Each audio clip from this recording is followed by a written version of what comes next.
Chapter 1170. The little princess raised her hand and pushed aside the sickle-like claws. Then she stepped forward and looked up at the behemoth that had completely lost its vitality. She pressed her hand against its abdomen and gave it a gentle push. The latter collapsed backward like a golden mountain, turning into fine crystalline fragments on the ground. Like cards that had been pushed aside, they scattered with a crash. Medisha was stunned. She probably did not expect this thing to be so fragile. The strength that the latter had shown in the previous battle was at the peak of elemental activation. It should not have dissipated with just a touch. She bent down and picked up one of the fragments. The fragment had hundreds of facets and exuded a magnificent brilliance in her hand, as if it was a perfect masterpiece polished by the most skilled craftsman. She looked at the fragment thoughtfully. This was obviously not a natural product. The crystal cluster did not look like some kind of creature, but more like a fighting machine blended together by magic. Screams and cries could be heard coming from outside the arched corridor. Countless meteorites were falling to the ground, causing the earth to tremble.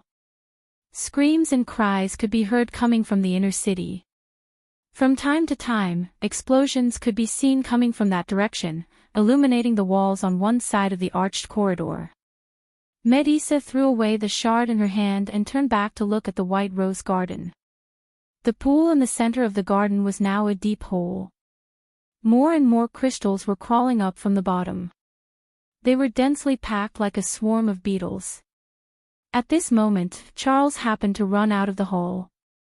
When he saw this scene, he cursed inwardly. "Medisha, are you all right?" he shouted. "I'm fine, Mr. the Shire, but we have to retreat first." The little princess shook her head and said to him, "These things will soon flood in and retreat into the underground passage." "What is this?"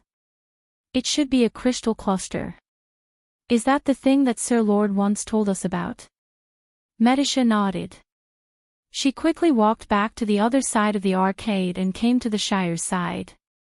She picked up the royal butler who had been scared out of his wits and dragged him by the collar as they passed by the Shire. "What about the Lord?" the Shire asked as the little silver elf princess passed by him. "Whatever Sir Lord wants us to do, we will do it," Medisha replied. "No problem."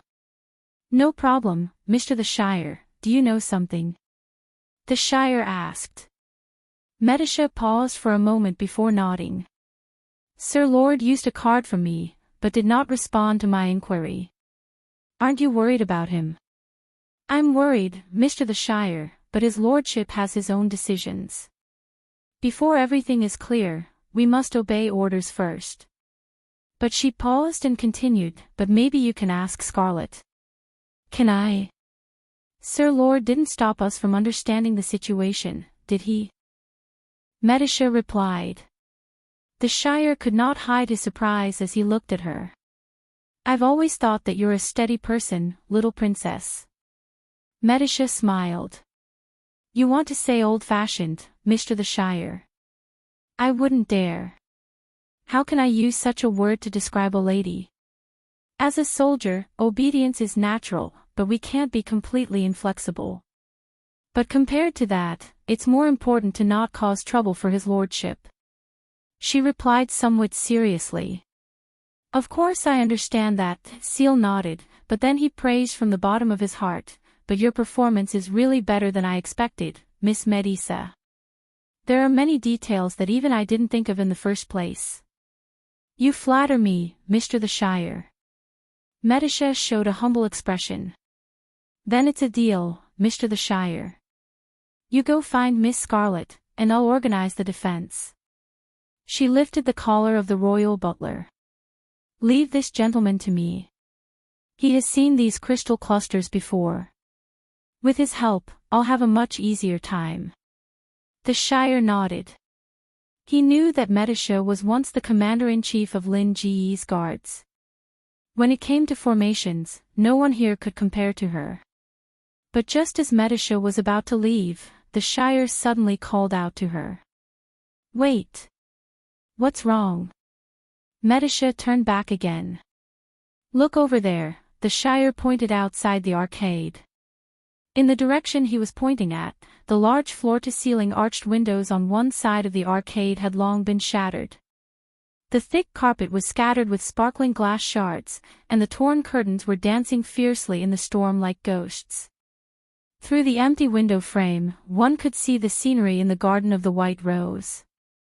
Although it was no longer a scenery, there was only a huge pit about 5 to 6 meters deep. An endless stream of crystal clusters were crawling out from the bottom of the pit. But they did not attack St. Contype Palace as Medisha had expected. Instead, they wandered aimlessly in the courtyard. Are these really dusk species? The Shire turned his head and asked. Medisa furrowed her beautiful brows as she watched this scene. The world did not know much about the dusk species. Among them, the most familiar was the calamity of wolves. They were very different from the usual magical creatures. Their biggest characteristics were that they were organized and had a purpose. The calamity of wolves came to the world to destroy civilization. They would gather in the wilderness and attack cities, villages, and temples where the fire's seed was placed. They would not stop until they achieved their goal. Brando had told them about the crystal clusters and the no species. Among them, the crystal clusters had fought the Earth Legion outside the elemental barrier when the Myrnas ruled Wonde. There was no doubt that they were dusk species. But their current behavior was somewhat inconsistent with what they knew. They looked like normal magical creatures. Medisha shook her head. But normal magical creatures would not suddenly appear at this time. They might be trying to confuse us. But no matter what, we should deal with the changes by sticking to the status quo, Mr. the Shire. You're right. But I think there might be another possibility. The Shire suddenly said thoughtfully. What possibility? Why do you think the calamity of wolves swept across the land?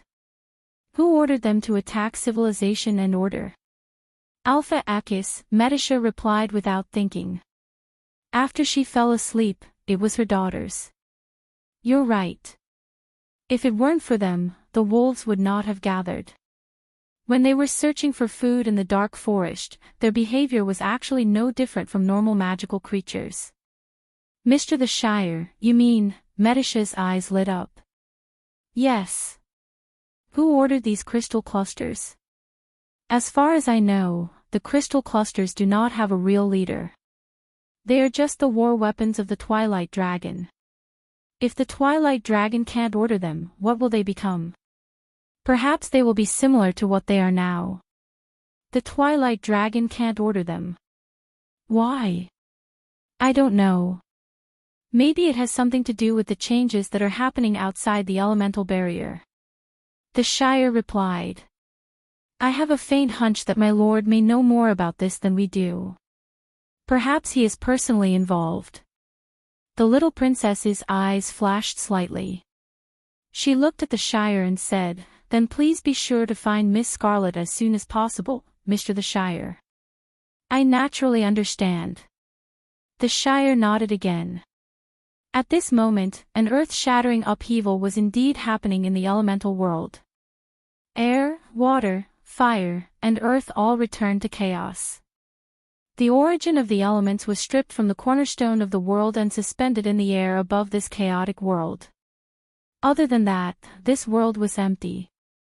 There was no matter, no color, as if it was a void, gray and misty. In this boundless world, there were only two people. Two women. The Dragon Queen looked down at the girl who was bound in a black cocoon by the elements. Her expression was cold, and on her serious face, black mist constantly rose from the cracked wound. She was wearing a black robe. Although this scene was strange, it did not reduce her sacred aura. Success was close at hand. No matter how many people were sacrificed. Even if they had to give up their lives. She would not hesitate. Gwendolyn looked at the merchant lady who had her eyes tightly closed. Her prismatic pupils did not seem to see a country girl from Butchie, but the mortal enemy of civilization, the existence that would bring destruction to Wone in the prophecy. It was the Twilight Dragon. Roman suddenly opened her eyes. Under her eyelids, there was only a strange darkness in her eyes. There seemed to be a whirlpool that was slowly rotating, as if it could suck people's minds into it. The Dragon Queen looked at the pair of eyes. She saw the passing of life and the extinguishing of order in the dark vortex.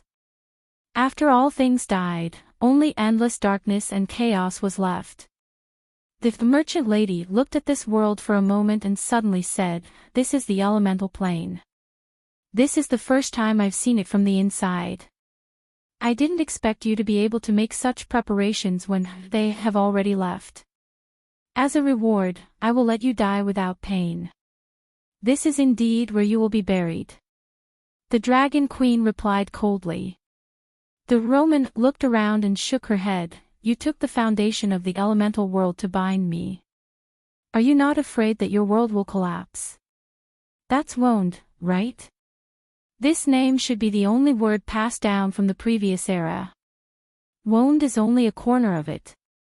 But it is also the most important corner. The importance of the elemental barrier to your world is self-evident. Without it, can the law of Tiamat still protect you?" The merchant lady did not seem to notice Gwendolyn's malice. She pretended to be curious, but it was not difficult to hear the contempt in her curiosity. "You underestimate the adaptability of our civilization." Chapter 1171. You underestimate the adaptability of our civilization. The Dragon Queen's voice was serious, but there was also a hint of pride in it. It was as if she was not talking about the Iron Folk's kingdom built in the dust, but a glorious history that she was proud of. "It has been a long time since I heard such a line from your civilization. You should understand that you are different from them." The merchant lady's voice was full of disdain. "You are indeed tenacious and resilient, and have been since the moment your world was destroyed. But after such a long time of change, are the ones who survived still the inheritors of your civilization? Their blood is different from yours, and they believe in a culture that is different from yours. They were born in this world, grew in my body, and were nurtured by me. Actually, they no longer have much to do with your civilization." "Yes," Gwendolyn replied coldly. "But as long as I kill you, everything can still be changed. So that's your plan. After killing me, you will rebuild the divine folk's kingdom." The merchant lady's dark vortex eyes brightened. "Then what about the Iron Folk? If you do that, won't you be going against her wishes? Lady Martha's deduction is only a possibility, but fate still depends on us. Those dusk bastards deserve to die, and I will not admit that they are our inheritors." The Dragon Queen replied viciously. The merchant lady laughed for the first time. Her voice was hollow and charming, completely different from the Romans. "You are trying to say that her decision is wrong, because continuity is more important to her than correctness, and correctness is more important to you than continuity. For this reason, you forced them to leave this world, cutting off your only hope. Do you really think that you can fight me alone?" She could not help but chuckle. "The passing of the gods has nothing to do with us." The Dragon Queen's expression turned ugly as if she was stabbed in the foot. "Stop trying to drive a wedge between us." Although she said that, her hands did not slow down at all. Layers upon layers of lines of law formed in this dusky world and circled around Miss Merchantman. First, there were 12 runes that represented the cornerstone of this world. They stood upright and surrounded the Roman. Then, there were the remaining 6 layers of the Tiamat law, followed by the laws of time, space, and existence. However, the Roman seemed to turn a blind eye to the threat around her. She smiled and said, trying to sow discord, "Do you think I need to resort to such means? I'm just curious about your world. This is the first time I've observed it from your perspective. It is indeed beautiful and intoxicating, but the fragile order is only temporary. Only chaos is the eternal truth of all things. You are like a virus in my body. You actually want to kill your own host. What a shallow understanding. You live because you rely on me. Your final destination should be to live with me forever. Why do you have to put up a pointless resistance? Nonsense. The Dragon Queen did not want to waste any more words. She raised her hand, and the 12 runes flew up together. The entire world shook. At this moment, the Tiamat law could be seen in the sky all over Wonde. The bright lines of law were like bridges that spanned across the sky. From Fanzin to Cruz, from Saint Tossol to Erewhon, the bright, silver lines intertwined to form a network in the sky. It shone brightly in the night sky, as if the light of the stars had dimmed. The huge runes formed a cage above the Roman's head. However, the latter ignored it. Instead, she looked at the scepter in the Dragon Queen's hand with great interest. It could also be said that it was a sword. It was a one-handed knight's sword that looked like it was carved out of jade. The blade was green like a dream, and the jade-like ridge was engraved with a name that only belonged to it, Verdant. Gaia's scepter is in your hands. No wonder you can prepare such a big scene, the Roman replied with some realization. I was almost injured by Chimelide's scepter last time. Only then did I know that she had prepared such a thing for me. You know about this? The Dragon Queen frowned and felt a little uneasy. This is the fault of Azure's Knight for bringing it out too early. You always show your cards too early. How can you blame me for attracting attention? It doesn't matter, the Dragon Queen replied. The 7 scepters are all different in the first place, but Gaia's scepter was specially prepared for you. It is different from Chimelide's and Songland's scepters. You will soon understand, then I will wait and see. The merchant lady's calmness made the Dragon Queen even more uneasy. She did not dare to delay any longer. With a wave of her hand, several doors of light suddenly opened in the gray space. At this moment, in Anzarude, Silver Bay, the wilderness of the 4 realms, and in the unicorn forest of Saint Tossol, the purple night sky was reflected in everyone's eyes. Because the elemental barrier had been completely removed from the world, Wonde faced the impact of the sea of magic for the first time.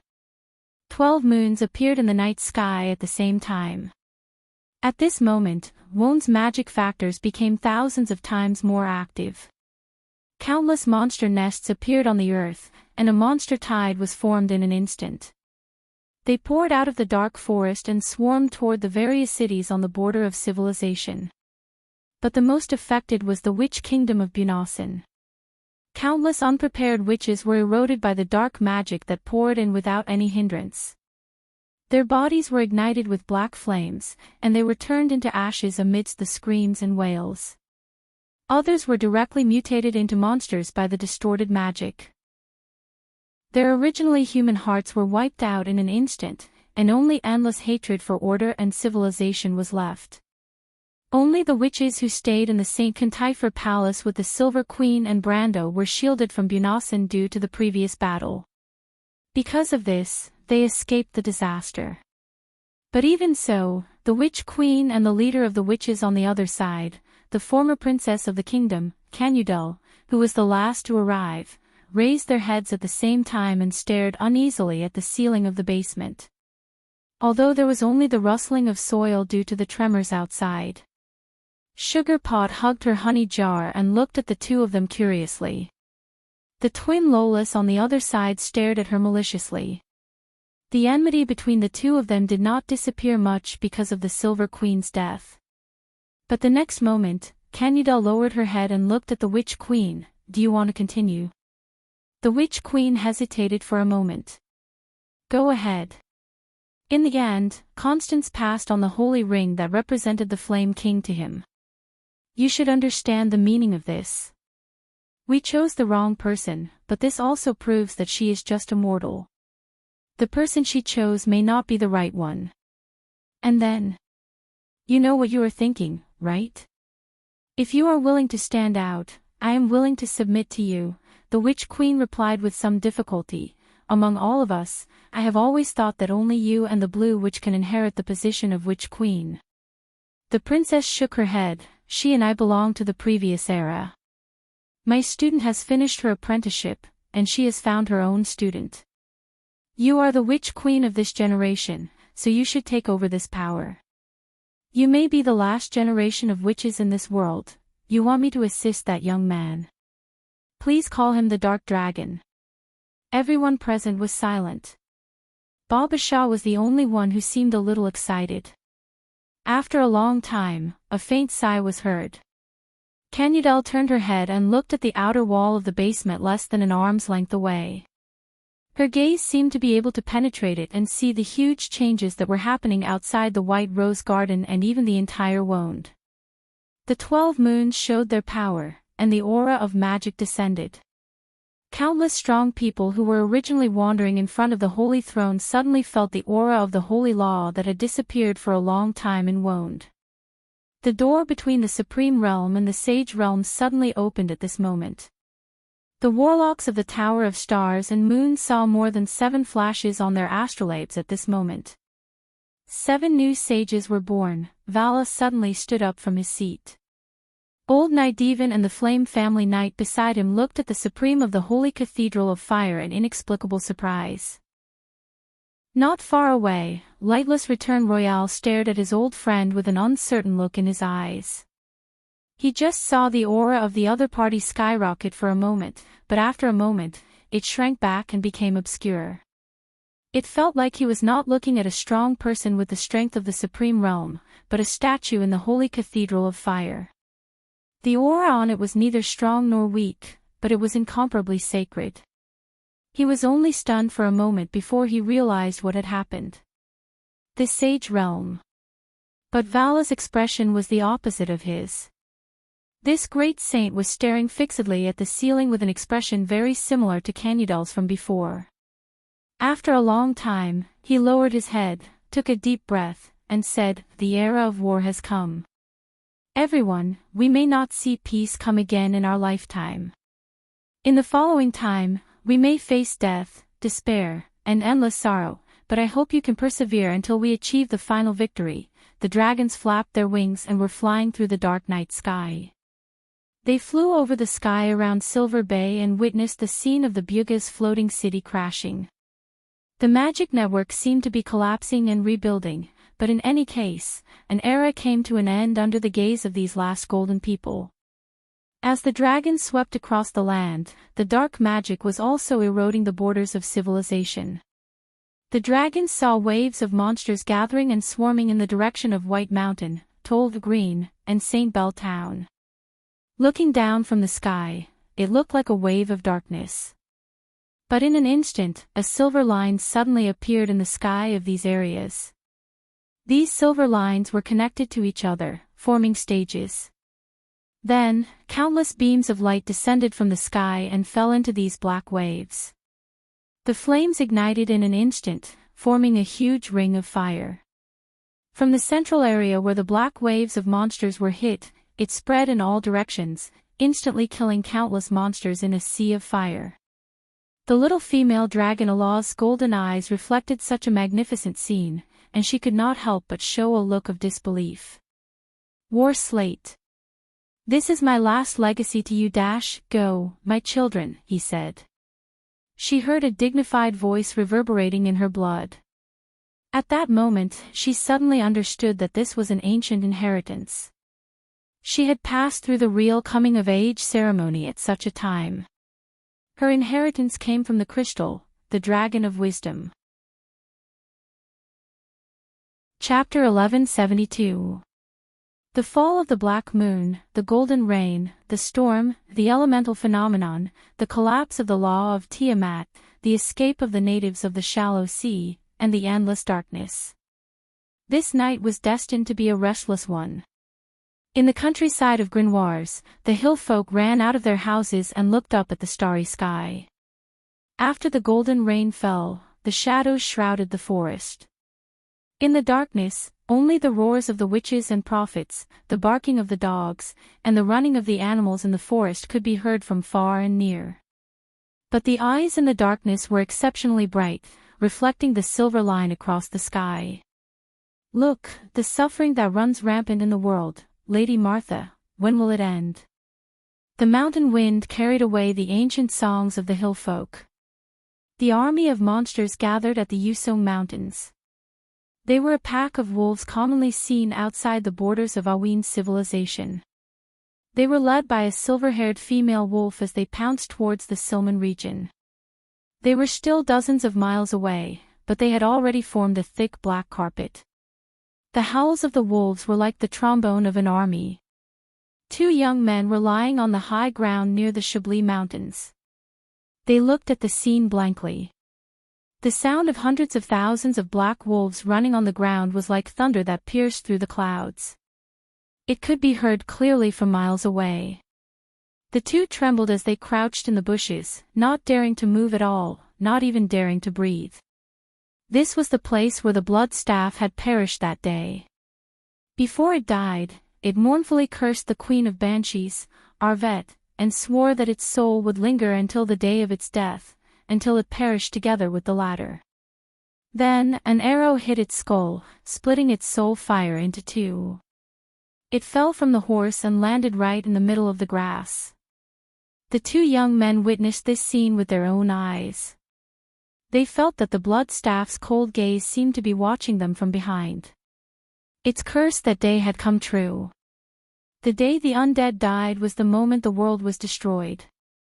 No words to describe it were more appropriate than the scene before their eyes. The two young men were Cohen's subordinates. After Cohen joined Brando, he was enfeoffed by Princess Griffin as Baron Silman. His fief was in Silman, but it was currently the front line of the confrontation between Erewhon and Madara. Brando gave Cohen a piece of land in the loop of trade winds, and Cohen only left a small army here. An army that was responsible for monitoring the movement of the undead. They were the scouts in this army. Recently, the skeletons of Madara had become restless, and surveillance had become more frequent. There were several hidden sentries in the valley, and they were just one of them. However, they knew that their colleagues might not be any better than them. Perhaps some of them had already escaped. It was not that they did not want to run, but they were so scared that their legs were weak. In the valley directly opposite the highland, other than the hidden sentries, there was also an army of the undead. The leaders were Skeletal Lord Rotman and Warlord Ladios. The latter was one of the four knights of the apocalypse that Brando was familiar with, the Red Knight. It was slightly different from Brando's prediction of the one-eyed dragon Tarkus and the Insursta dragon. The local mercenaries of Silman had already figured out this information. The rotten knight Krot that Brando spared his life in Sir John Lorison's tomb played an important role in this. It was difficult for ordinary people to figure out the organization of the undead and the lords represented by different banners, but Krot and Brando were different.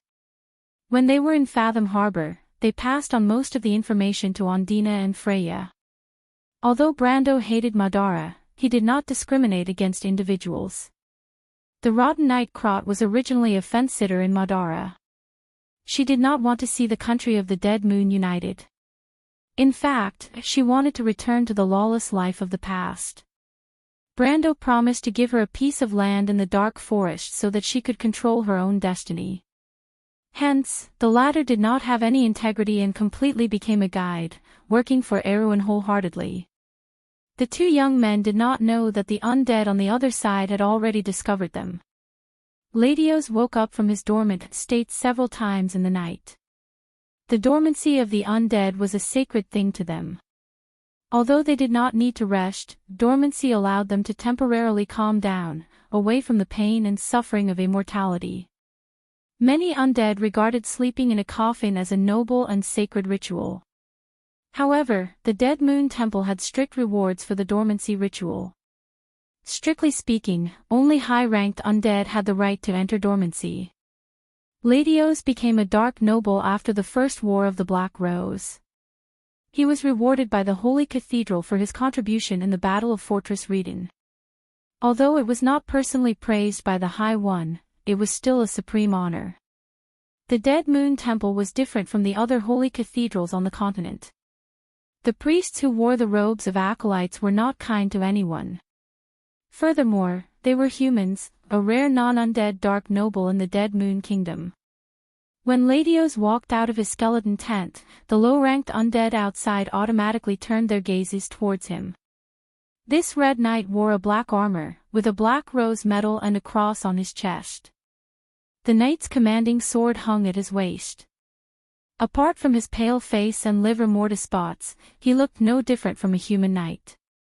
Rain began to fall from the sky without anyone noticing. Cumulonimbus clouds drifted over from the Sea of Tonajol.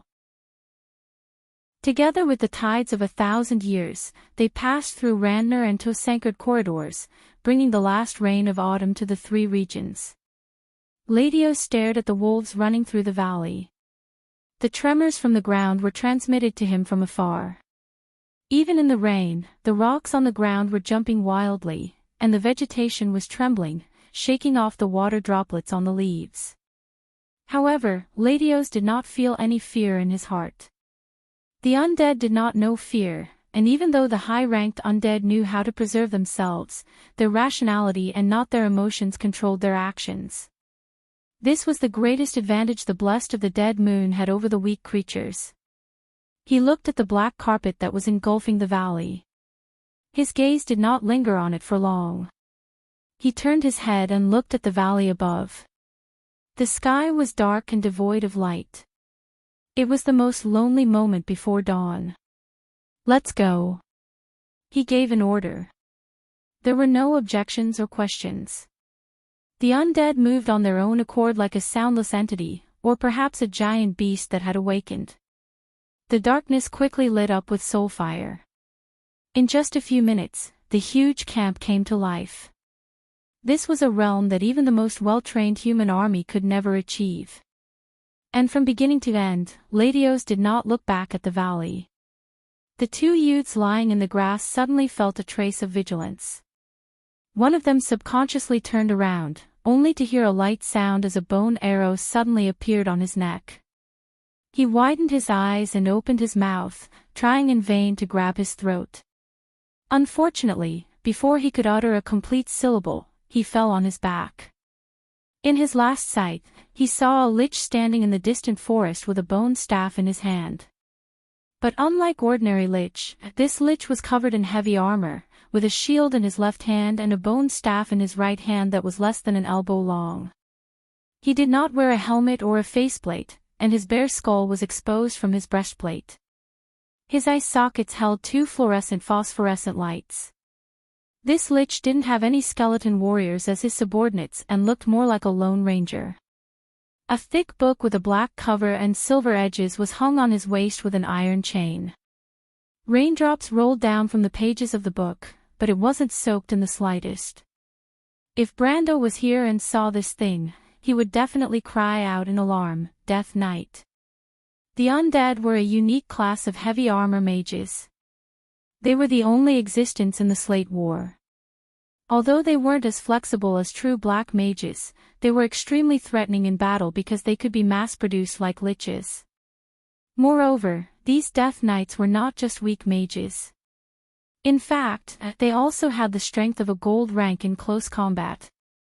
It could be said that they cultivated both magic and martial arts, and were extremely troublesome to deal with. After the undead had them, they could only use the weak skeletal knights, ghosts, and bone vultures as scouts. The Death Knights would often single-handedly destroy an entire team of scouts when they clashed with other races. From then on, not only did they have the ability to penetrate every nook and cranny of the battlefield, but they also had the ability to conceal themselves from the battlefield. The Death Knight was one of Tamar's masterpieces. Although Madara no longer had this alchemy master, they still obtained the most ideal troops in the Second War of the Black Roses. At this moment, the correction of history seemed to be heavy and irresistible. The young man who had a bone arrow in his throat twitched twice. He stretched out his hand as if he wanted to grab the air, but in the end, he only caught a few drops of rain. Then, he lost his life. His companion was already stunned. He did not know how they were discovered, but his survival instinct made him run. However, before he could run a few steps, the second bone arrow had already caught up with his back. His body paused slightly, and he stumbled forward a few steps in the rain, then fell down. The Death Knight used his phosphorescent eyes to carefully look at the two corpses before he put away his bone staff and left again. At the same time, such a scene played out repeatedly in the valley. However, very few people knew about it. Even the wolves a few miles away were oblivious to the slaughter in the rainy night. Their only target was the lights of civilization in the Silman Valley. The dark tide surged across the land, and the nearest town seemed to be just a stone's throw away. Chapter 1173. A silver-haired woman landed on a rock. She stood naked in the drizzle, her amber eyes reflecting a cold light. She looked at the scene expressionlessly, but she did not intend to take another step forward. A huge silver tail swayed gently behind her. In her eyes, the fleeing humans meandered through the valley.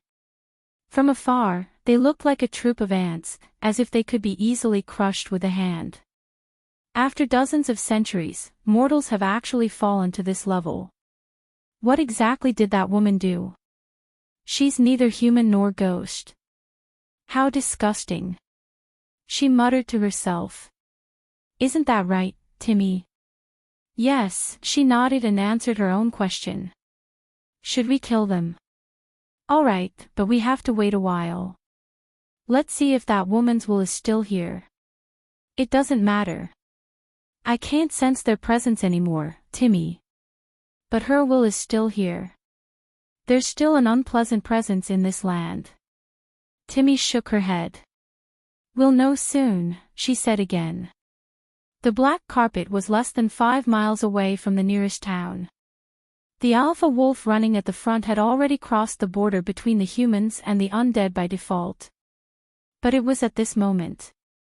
Suddenly, the black tide seemed to have crashed into an invisible wall.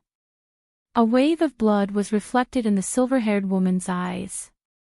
The alpha wolf at the front of the pack was directly torn apart, exploding into a pool of blood. This wave of blood spread out with the front of the black tide as the center. It was like a ripple in the water. From front to back, it instantly turned tens of thousands of black wolves into nothingness. The wave of blood spread until it was less than 10 meters in front of the woman. She saw the remains of bones, of flesh, and organs splashing in this direction along with the wave of blood. The rock she was standing on was like a reef in a red sea. The wave of blood surged backward for a long time before it gradually calmed down. Then, 2 sacred statues suddenly appeared in the valley. They were hundreds of feet tall, holding a spear in one hand and a shield in the other. They stood at the entrance of the valley. Under their feet, all the black wolves were turned into broken corpses. Blood flowed everywhere. If Brando was here, he would definitely recognize these 2 images. They were so similar to the holy images he had seen in the deer forest. So she's still here. Timmy sighed. Then there's nothing we can do. Go help your sisters. Okay. She nodded. His body seemed to have melted, turning into a handful of water droplets that fell and blended into the rain. As soon as the silver-haired girl left, the wolves in the valley immediately became a mess. However, they no longer dared to test the range of the 2 sacred statues. After a short period of chaos, they whined and turned around, retreating back into the Pine Mountain range. Ladios looked at the cheering humans in the valley. The rainwater slid down his wax-like face, but he was expressionless, as if he had expected this. He didn't even need to turn around to know what was happening behind him. The sound of the earth shaking was fading away. The calamity of wolves could not even set foot on this land today. Because it was a sacred and inviolable land of miracles. But it shouldn't be in the hands of people who don't understand its value, a hoarse voice said. Ladios turned around and saw Hoffman, who was about the height of 2 or 3 people, walking towards him. The skeleton lord's weapon was a human bone mace, which was said to be forged from the skulls of 100 human knights. It was his weapon and his medal. He had participated in the First War of the Black Rose and the Bloodstaff's invasion of Karsuk. He was much older than Ladios, but he was not the commander of this undead army. Her Majesty liked to appoint young people, which was already known in the Dead Moon Kingdom. I'm not interested in that. What I need to consider is to obtain glory for Her Majesty, Ladios replied. You are loyal, Ladios. The undead never lack this. What I need to do is to crush the enemy. Erwin is not worth mentioning. Have you forgotten their performance in the last war? Hoffman didn't seem to care. In his eyes, the enemy was nothing more than maggots. The only ones that could make the new Madara fight were the four great empires. Few people knew that the Dead Moon Kingdom had already awakened under the leadership of the Mercury Staff. I hope so, Ladios replied. But the hidden sentries we got rid of today show that the humans have not given up on resisting. It's just a futile effort. Hoffman let out a hollow laugh. He used his bony finger to point at the humans in the valley who knew nothing about their fate and were still cheering because of the retreat of the calamity of wolves. Let me kill them. We need to replenish our souls and quickly strengthen ourselves, just like Tarkus and the others. This time, Ladios finally nodded. Karsuk Highlands, Jincheng. The Baron of Jincheng looked at the sea of soul flames below the city with a steely expression. He turned around and saw his guards and several retainers standing behind him. He looked at them with an ugly expression and slowly opened his mouth. Go and inform the Highland Knight, the Wizard of the Tower, and Her Highness, the undead have invaded. Bring as many people as you can. Don't let those skeletons stop you. Just leave a team of knight for me. My lord. Everyone's expression changed. Hurry up, don't drag it out.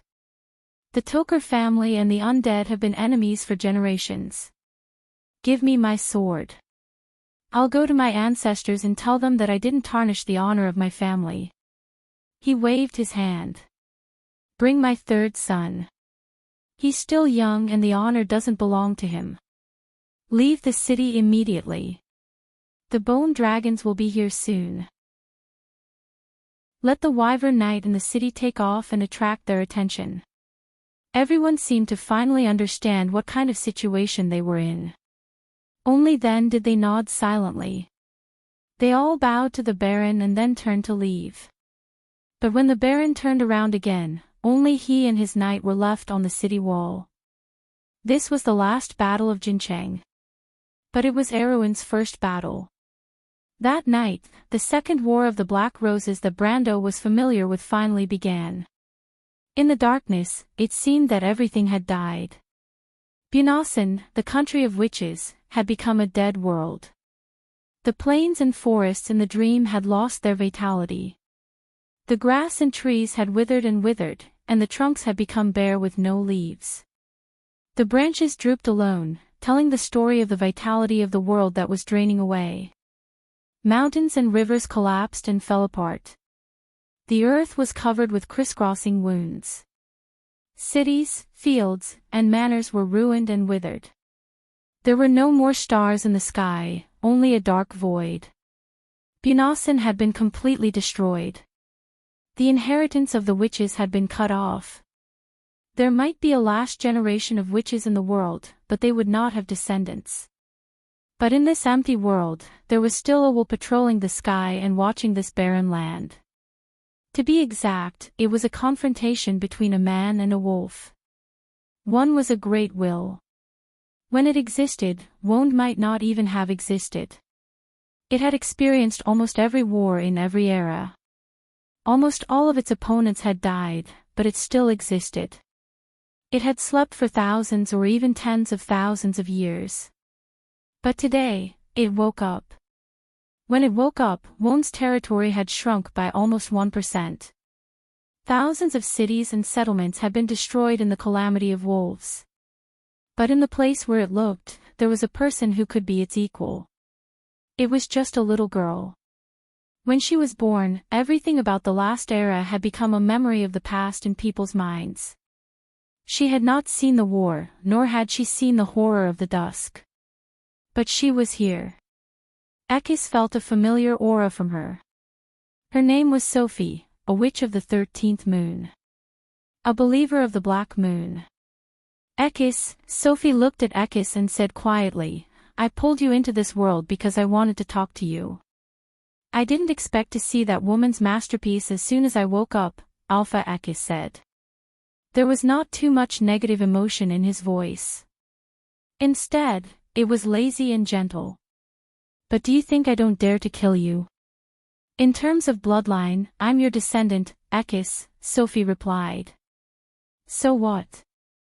Do you expect me to have such shallow feelings like family? Sophie shook her head. The bloodline of the 13th is as pure as one. Your teeth of destruction can cut off everything, but it can't cut off the inheritance of the magic moon. You can't kill me. If you knew I would wake up, you would have waited for me here. That's because you're my mother. It's in my bloodline.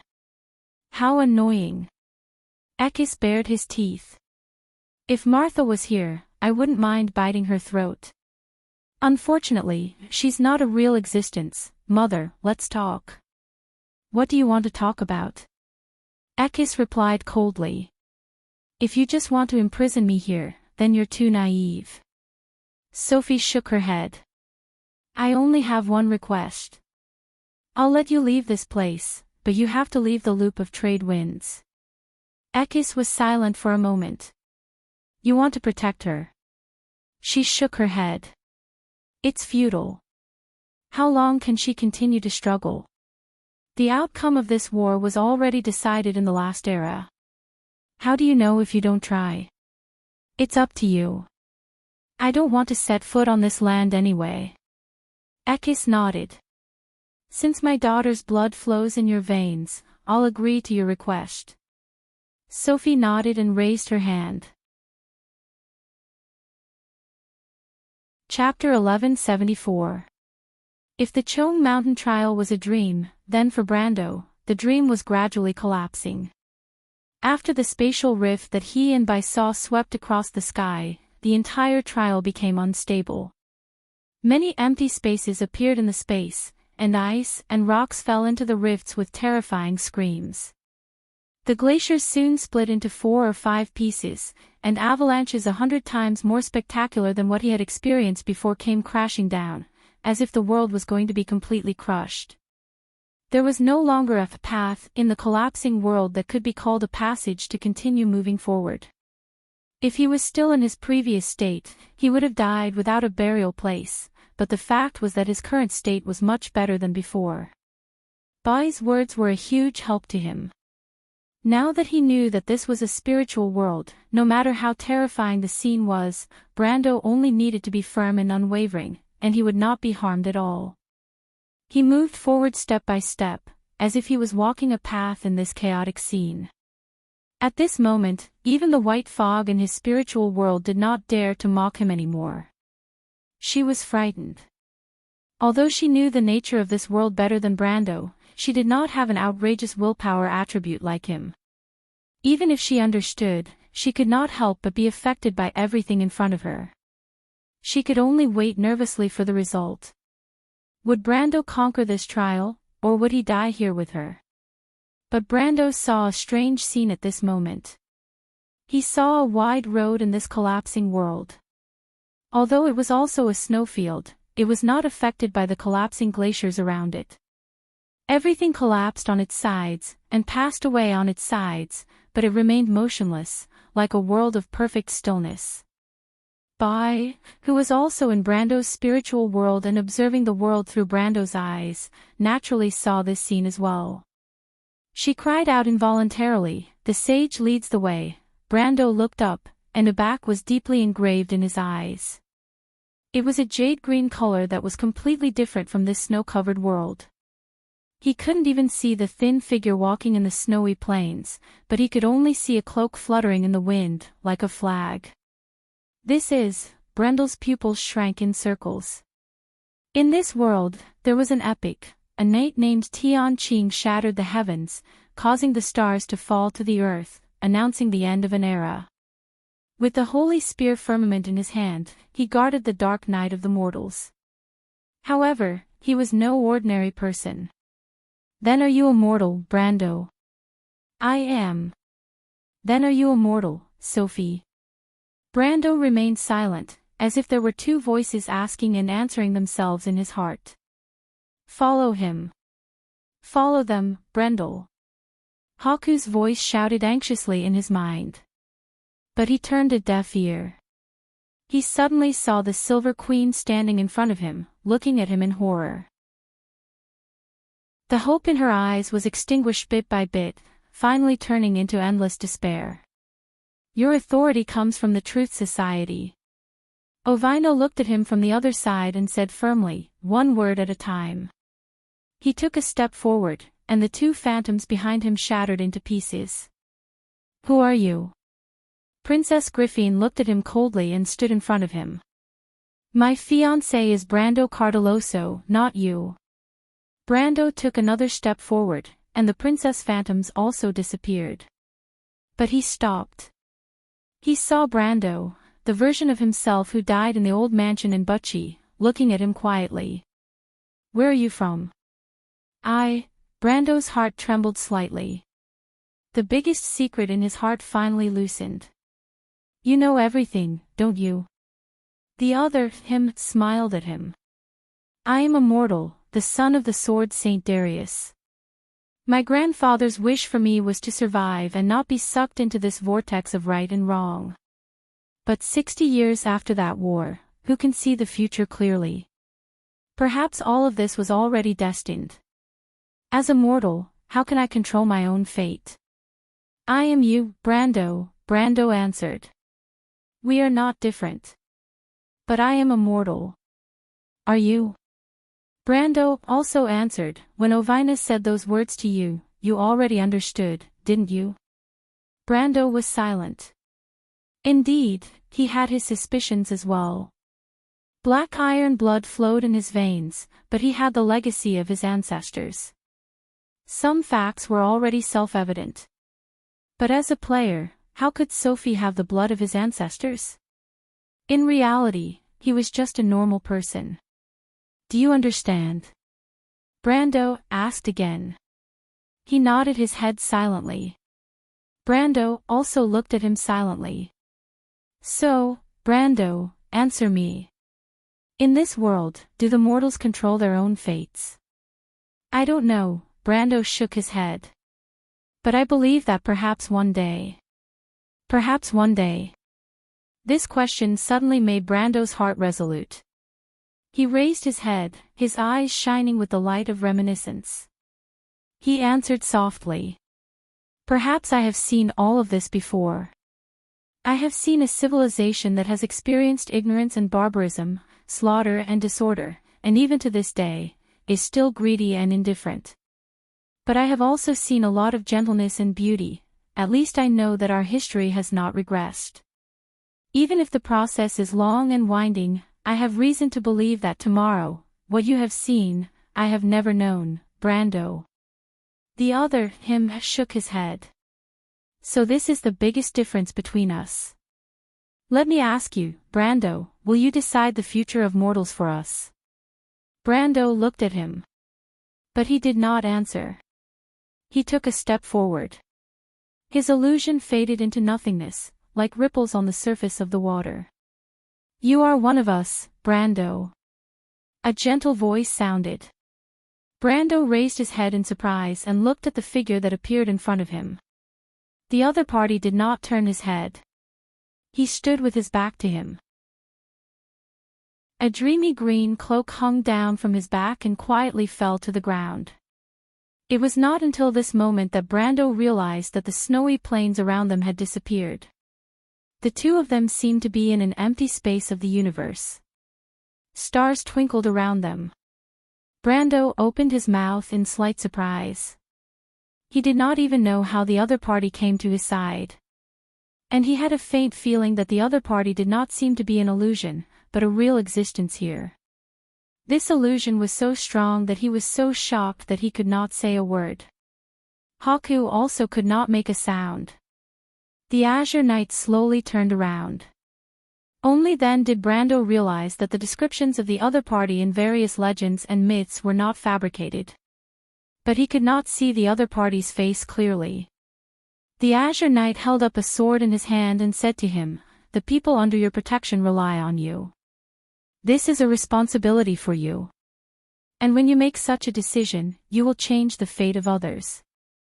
Although you do not answer this question, you understand this in your heart." "I am just doing what I want to do," Brando retorted. "I did not hurt anyone. In fact, not only did you not hurt them, you also protected them, just like Martha and the gods. But sometimes such kindness is unintentional. This is not a favor, but a mutual trust. Even without me, the people will fight for themselves and protect their homes and loved ones. No one has the right to decide the fate of others." Brendel shook his head firmly. "Even without me, the people will fight for themselves and protect their homes and loved ones. And what you are doing, I am just one of them. There is no difference, sir. Maybe I am stronger. I don't mind someone supporting me and moving forward with me. If one day I lose my power, I will be the same. Because civilization and order are not separate entities. Our kingdom and society are built through mutual connections, and no one can be free from them." The Azure Knight nodded and picked up the sword in his hand. "Then are you ready to take my sword?" Haku was excited. She looked at Brando with some disbelief. In fact, as a candidate, Brando did not seem that extraordinary to her. Before the War of the Holy Saints, although there were fewer candidates in each era than the last, there were still some. In fact, Brando was not the best candidate she had ever seen. He even seemed a little clumsy. If it were not for her reminder and rescue, he might have died in the glacier. Before this, she had never heard of a candidate needing help from others to pass the trial.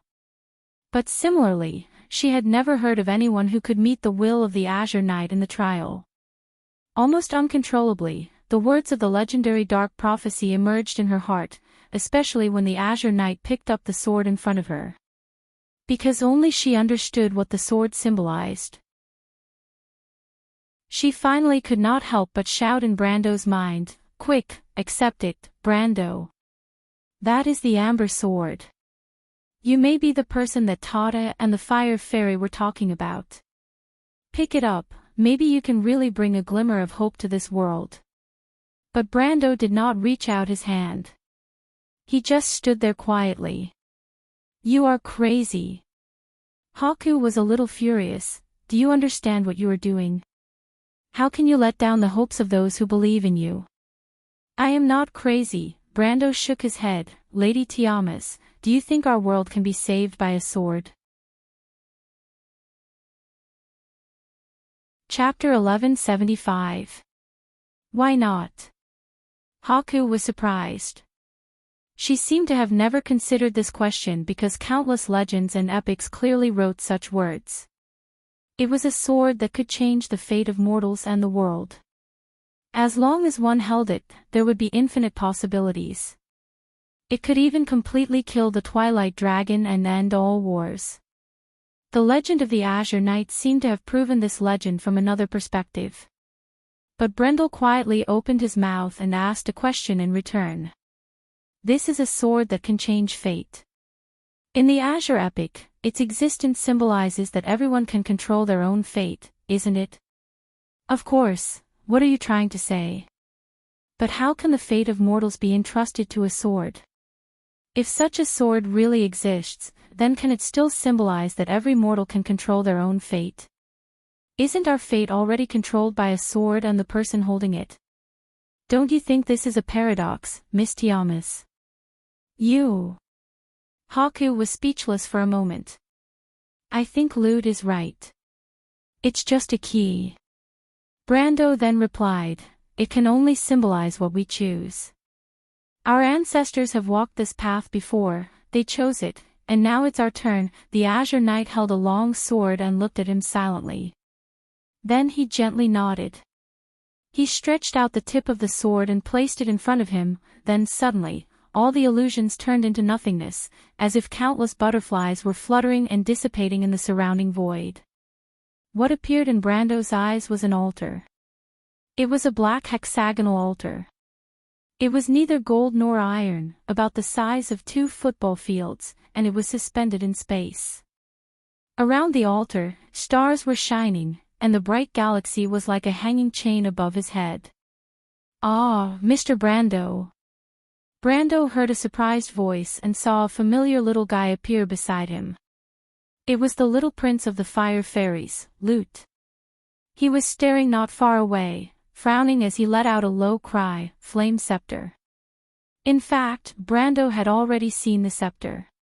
It was not a physical object, but a golden-red scepter formed by the golden-red lines of the law. It was suspended in the position where the Azure Knight had placed the long sword. At this moment, Brando seemed to be within reach. But Brando did not grab it immediately. Instead, he asked, "Lute, I forgot to ask a question before." "What question?" The fire fairy turned his head and kept hinting Brando to quickly pick up the scepter with his eyes. When he was teleported in from the outside, the mountain where the storm had stopped had completely collapsed. Although he did not know where he was, the space here was unstable. From time to time, stars would be extinguished and fall. Large areas of lightless darkness would appear in the galaxy.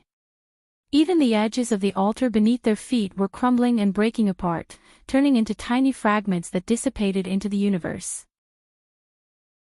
But what made him a little anxious was that Brando didn't seem to be in a hurry at all. In fact, Haku didn't say anything at this time. She didn't even mention anything about Brando helping her to get something. She seemed to be still immersed in the conversation with Brando and had not recovered from it. Brando thought for a moment before asking, "What exactly is the Amber Sword?" "What?" Lute was stunned. "I passed the Chong Mountain test in order to gain the recognition of the Scepter of Fire. This test was originally prepared for the candidates, right? And the candidates are actually people who get the recognition of the 7 holy swords, right?" "Of course." The latter nodded. "What are you trying to say, Mr. Brando?" "And in history, besides me, there was at least one other person who got the recognition of more than 2 holy swords, right?" "Yes, that was the Knight of the Azure Sky. Isn't that clear?" But the Knight of the Azure Sky in the Majestic Mountain test was to get the Holy Lance of Heaven. And now that I think about it, the legendary Amber Sword was indeed his sword.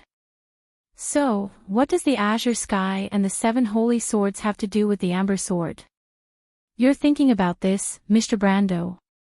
Lute was stunned. "I don't know about this, but when you put it that way, it's a little strange. In theory, this test should indeed exist to get the recognition of the 7 holy swords, and the person who gets the recognition of the 7 holy swords will naturally get the Amber Sword. That's what was written in the prophecy. As for why, I'm not too sure. The reason is very simple." Haku's voice finally rang out, "Because the Holy Lance of Heaven is the Amber Sword." "What?" Brando and Lute blurted out at the same time.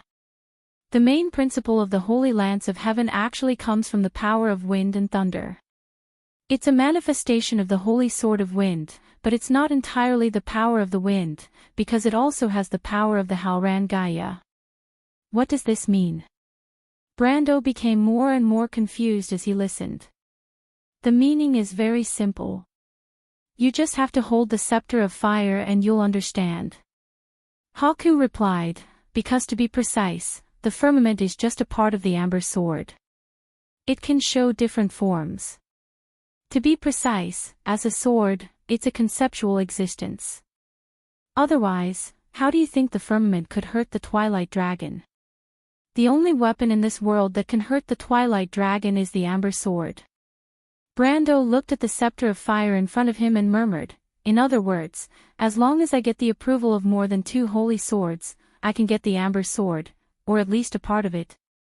"Just a part, unless you can get the approval of all 7 holy swords." Haku narrowed his eyes. but now I feel that it's not impossible for you. You already have the mark of Gaia in your body, and the flaming blade and orb of fire are also in your soul. As long as you pick up this scepter, you'll understand. Brando couldn't help but take a deep breath. The altar was rumbling, and at this time, its edges began to fall off in large pieces. He finally reached out and gently grabbed the line of law that made up the scepter of fire. At that moment, the law of Tiamat, which was behind the entire world of Wonde, suddenly shook. Hippamra looked up at the will of the mountains floating in midair. The light emitted from the warhammer was getting brighter and brighter. Meanwhile, in the streets around her, meteorites were falling from the night sky. Amidst the smoke and dust, countless crystal clusters crawled out of the craters.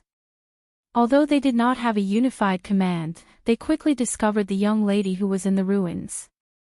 These twilight species immediately screamed and gathered in her direction. It seemed that in the blink of an eye, there were hundreds of crystal creatures of different sizes surrounding Hippamra. But Miss Priestess did not seem to see them at all. She only stared at the will of the mountains in midair. Her face was full of surprise, as if the threat around her was not worth mentioning at all. The crystal clusters got closer and closer until they let out a shrill shriek and suddenly pounced towards Hippamra with bared fangs and brandished claws. But time seemed to be frozen at this moment. The will of the mountains suddenly shone brightly. Countless silver lines extended from an unknown space and pierced through the crystal clusters that were still in midair. These silver lines were densely packed, and in an instant, they formed a bright silver pillar-shaped light curtain, as if everything was falling straight down from the sky. In the next moment, all the crystal clusters were cut in half at the waist, turning into countless crystal fragments that fell to the ground with a clatter. Then, the silver line extended out in all directions. In the blink of an eye, all the streets near the December Square were swept by an invisible force. Wherever it passed, all the crystal clusters were met with a calamity. In just a few breaths, half of Rushta City fell silent. But the place where Hippamra and the will of the mountains were originally at was now empty. At that moment, Brando just happened to hold the scepter of fire in his hand. A strange, indescribable feeling responded from his heart. He looked up instinctively and saw a few rays of light rising from the space in front of him. First was a ray of azure light. It crossed the endless void and arrived in front of Brando in the blink of an eye. But it did not stop and immediately merged into his body. The sacred sword of wind. I could not help but cry out. But Brando closed his eyes. Because he felt a deep sense of longing from this ray of light. He understood where it came from the moment this ray of light merged into his body. Then he heard Ovina's voice. Congratulations on passing the trial of the Chong Mountain. My master and I are waiting for you to create a miracle. The era of the Azure Lance has passed. What will the future hold? Perhaps you will need to open that door, Scarlet. Brando could not help but mumble to himself. The third sword. Lute almost jumped up. This is the reaction of the holy relic. Mr. Brando, what have you done? The Knight of the Azure Lance has acknowledged you. But Bai kept his mouth shut. Of course he knew what Brando had done. Then the second ray of light came in front of Brando. It was a ray of grey light. Lute and Bai did not have time to identify what it was, but Brando had already recognized it. My lord, Hippamra's voice rang in his mind. Thank you for allowing the goddess Sanctum to reappear in the world. This is the goddess' wish. The ray of light also merged into Brando's body in an instant. The orb of the earth.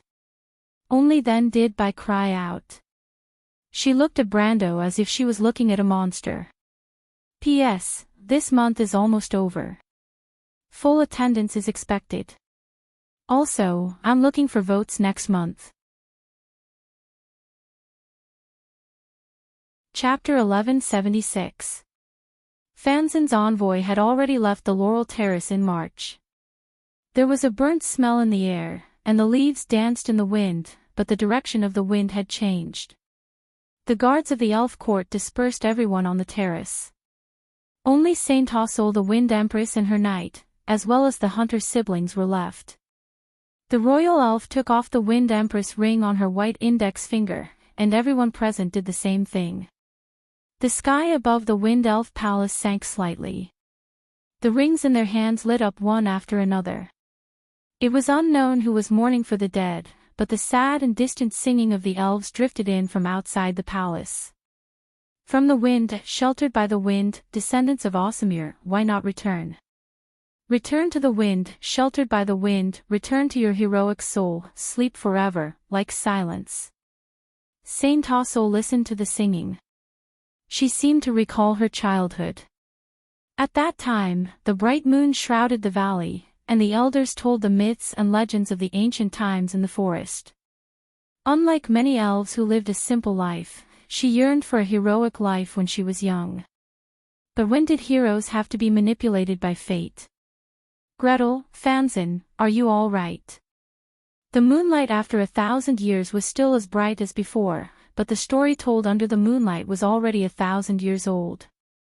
After the world changed, everything in the past could only fade away with time. That was something only a few people still remembered. When these few people passed away, the time that belonged to the past stopped forever. The royal elf blinked lightly, as if sand had entered her eyes. She picked up the ring and raised it high, and the knight did the same. An era had ended. But there was always a new page in the new story. The rings turned into streams of light from their hands and flew into the sky. Farewell, my friend, farewell, your majesty. The knight who lost his ring saluted his colleague, the Wind Empress, with the etiquette of the elf knights. His body that was slightly glowing gradually disappeared from his feet, then half of his body, and finally his whole person turned into specks of light dust, and disappeared with the wind.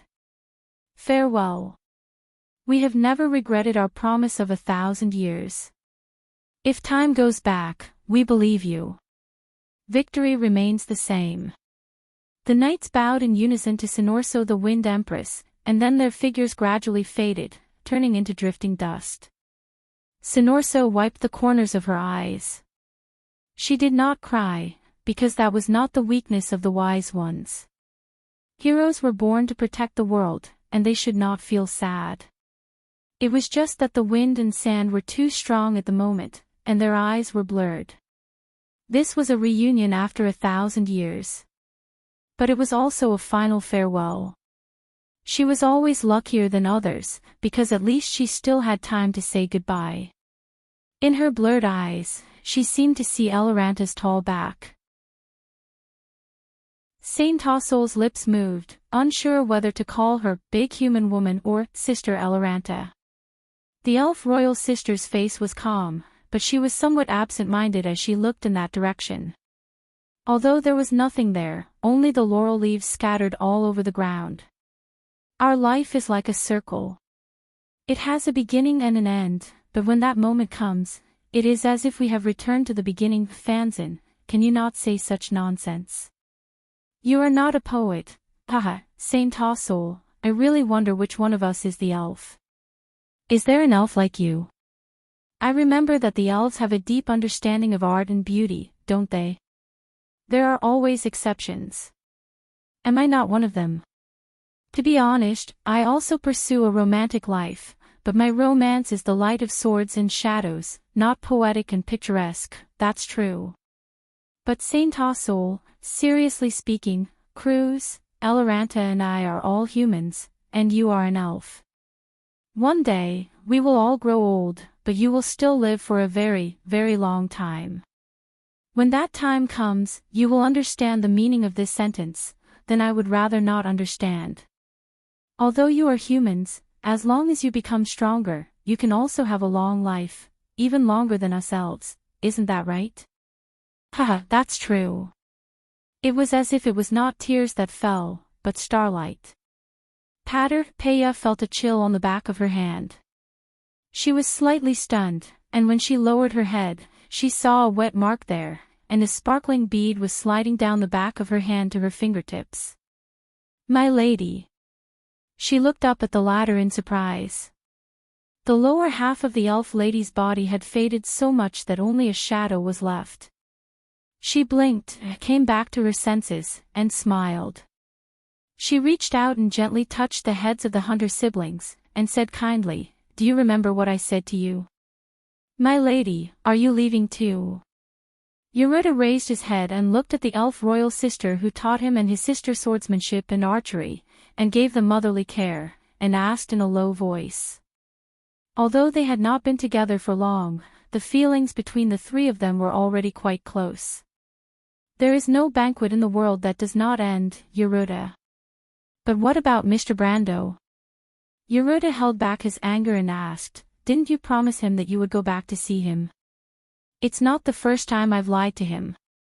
The Wind Empress smiled slightly and said, "He's a fool." Yeruda looked at her steadily. Peyo was the same, but her sister was always stronger and more sensible than her brother. She came over and gently pressed her brother's shoulder from behind. Her brother's eyes quickly turned red. "But I don't want you to go, my lady, that won't do." Saint Tossol smiled magnanimously and said, "There are more important people waiting for me, Yeruda. You are still young, and in the future you will go to many places, see many things, and meet many people. Among these people, there are always a few who are worth waiting for your life. Are there people like that waiting for you, my lady?" Yeruda asked, "Is it the Flame King and Lord Fanzin?" "You are very smart, but it's not just them." The elf lady sighed, her tone already tinged with nostalgia. What a dazzling era that was, so many people. So many legends. But in the end, they have passed away. Specks of light dust scattered in the night sky. Both the hunter siblings raised their heads and looked at these final words of farewell, but as if the two did not understand what all this meant, many people in Wone did not understand this night either. History has turned to a new page. Those names that belonged to the past were eventually sealed under the pages of the book. The third stream of light in the darkness had already rushed over and merged into Brando's body in an instant. Scepter of Wind. The third stream of light reflected in Byakugan's eyes had already shocked her speechless. The Wind Holy Sword, firmament was almost formed, and only the orb of wind was left. But Lute and Byakugan who were present suddenly saw that Brando was actually shedding tears at this moment. Because he only heard a voice echoing in his heart, "The road ahead is up to you, little guy, come on." That voice was so familiar that he instantly understood what had happened. "Goodbye, my lord. Farewell, little guy." This was perhaps the last speech of an era. There was a sigh in the darkness. The bell of twilight in Fanzin rang, and the two popes in front and behind looked at the blurred starlight fading from the eastern sky. There was already a faint white light in the sky, and this devastated land finally welcomed another day of sunrise. Outside the palace, on the balcony, Elaranta's figure was no longer there. Birds flapped their wings and flew over the treetops, monks in white robes ran in the courtyard, and a pillar of light was soaring into the sky from the temple where the divine power of Olamisol was placed. That golden light, and the dawn in the distant sky, reflected each other's splendor. Everyone stared at it. They watched as it shone brightly and disappeared little by little. In the distant great glacier, under the layer of ice that had been frozen for thousands of years, there was a sudden flash of light, and a roar could be heard within thousands of miles. William turned his head in midair, and the scene of the mountains collapsing was reflected in his eyes. Hundreds of snow-capped mountains collapsed downward in his vision, turning into dust. The cry of the holy artifact, he hesitated for a moment, then flew in that direction. The 7 holy swords were hanging alone in the starry sky beside Brando. But only 2 of them had physical bodies, and there was still one that lacked the final law. At this time, a light appeared in the void of the universe, but in the next moment, the light suddenly dimmed. Someone has restricted the will of the orb of wind. Lute said hatefully, "How could he do that? How could a mortal be so selfish?" The staff of ice did not respond to the call. It is indeed not enough. There is not enough time. Haku's face was also a little ugly. But she did not really feel that it was not worth it for Brando, but because now she and Brando were grasshoppers on the same rope, the more Brando obtained, the more confident she would be. In the end, she never thought of herself as a selfless person, but she did not need to be selfless. But no matter what, perhaps only the real lunatics would be willing to see the destruction of the World Cup, because no one wanted to die. Even the undead were no exception. An eternal gaze was staring at the dome of the skeleton hole. After a long time, she chuckled, and the white gas that she exhaled turned into ice fog, and fell to the ground with a rustle. Darkness and death all crawled under her feet, and blood-like roses grew and spread out from the white bones under her throne. It was a plant from hell, and it was born by drinking blood. You want to take something from me, that is not possible. The supreme ruler shook her head lightly. She threw out the scepter that looked like flowing mercury. The scepter vibrated, and the whole body emitted a bright flowing light, but it quickly dimmed. All things, only submission. Chapter 1177. Lute gritted her teeth and shouted, "Ah, how hateful, even the dark scepter is being suppressed. Do those mortals know what this means?" But Brando did not say much about this scene, he only silently felt the voice disappear in his memory. Wind Empress. Beside Brando, at this moment, the altar had completely collapsed, turned into countless fragments, and fell into the void. But the former was unaware. Even Haku did not say much at this moment. She did not notice the voice talking to Brando. She was slightly distracted when Lute mentioned the dark scepter. It was as if she was very familiar with that scepter. Brando. Reach out, hold it, your destiny. The moment the voice of the Wind Empress disappeared, another voice suddenly sounded in Brando's mind. In a daze, Brando almost subconsciously reached out his hand, and a boundless darkness extended from the direction his hand pointed at. The Dark Pearl. The Dark Pearl. The same words, but in Lute's and Haku's mouths, the meaning was completely different. One was surprised, the other had expected it, and there was a slight resentment in her voice. Haku reacted, although she already knew that it was the sacred object that chose its master that day, but thinking back, she still felt a little unwilling. If it was not for that mistake, how could there be so many things today? The two saw Brando clenching his hand into the void, and the stars suddenly lit up slightly, and correspondingly, a black light shot up from the sea of the dying moon on the continent of Wonde, and all the sailors on the inland sea witnessed this strange scene. The black light pillar shot straight into the clouds. It was so strange that it did not even blend in with the night. This light pillar lasted for a full 15 minutes before it gradually disappeared. And for Brando, that was only the blink of an eye. He felt a cold touch from his palm. He raised his head and opened his eyes, only to see that he was holding a black sacred sword with a deformed blade. At this moment, beneath St. Cantilever Palace, Princess Canudel and the Witch Queen, who were in the midst of negotiations, suddenly raised their heads. Most of the other witches also revealed expressions of shock and uncertainty. Then, ecstasy appeared on their faces. Most of the people stood up at this moment. The unusual movements of the witches attracted the attention of the young man who was taking care of the sleeping Titi. Then, he saw the county walking over with the countess. "What's the matter, gentlemen?" the Shire asked loudly. "The dark dragon has arrived." "What?" To be precise, Noodle explained to him, "Judgment has reappeared in this world." The name of the sword was Judgment Destruction. The blade was 3 feet 1 inch long and 3 fingers wide. The blade was twisted and strange. In the entire world, only one person had ever conquered the entire world with it. Holy Sword of Annihilation. Haku answered without hesitation. "This is the weapon of the Dark Lord, the Dark Dragon," Lute muttered. At this moment, the Fire Fairy Prince could only think of the words in the prophecy. The Dark Lord walks like a shepherd wolf. Before the calamity, after the apocalypse, in his eyes, there are no secrets in this world. In the lower realm, the witches all faced the east and prostrated themselves. Of all the people present, only Noodle and the Witch Queen were still standing. The Shire stood next to Scarlet and was speechless. At this moment, somewhere in the eastern Metz, the undead's peerless General Greta and the Banshee Queen Yelvit were also speechless. The soul fire in their eyes flickered as they silently stared at the tightly shut door. For a moment, they couldn't utter a single word. It seems, after a while, Greta finally answered, "We were rejected." "That damned old man." Yelvit angrily cursed. "What does he mean?"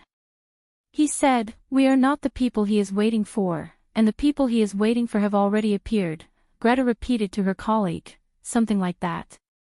"I know, I mean he dares to reject us." Lady Yelvit, Greta smiled. "You are wrong about that, because there is no one he does not dare to reject." Yelvit looked at her in surprise. "I thought you were very proud." "I am indeed proud, and I have the right to be." Greta nodded nonchalantly, but in front of him, no one can be proud. "Is that so?" "Yes," Greta answered, "because he is called Tumen, the tyrant of the elements." The holy sword of light, Mither, flashed slightly. 3 lines of law extended from the distant galaxy and connected to it, but it did not obtain true power. The orb of light, the scepter, and the body of the holy sword did not appear here. "The orb of light is responding to you, it is in Fanzan." Haku stared at this scene and said, "But it is not enough, you have not yet obtained their recognition, the scepter of light is also responding." Lute said with a trembling voice, "This is not just responding, it is." "In Cruz," Haku answered, "in East Metz." "Finally, the holy sword Mither, it is." Lute's voice was a little strange. "It is in Erewhon, how can it be in Erewhon? It is calling us, why?" "Tumen, just a moment ago," Brando finally recognized the owner of the second voice. This name flashed across his mind. The Wind Empress was right, he was still alive.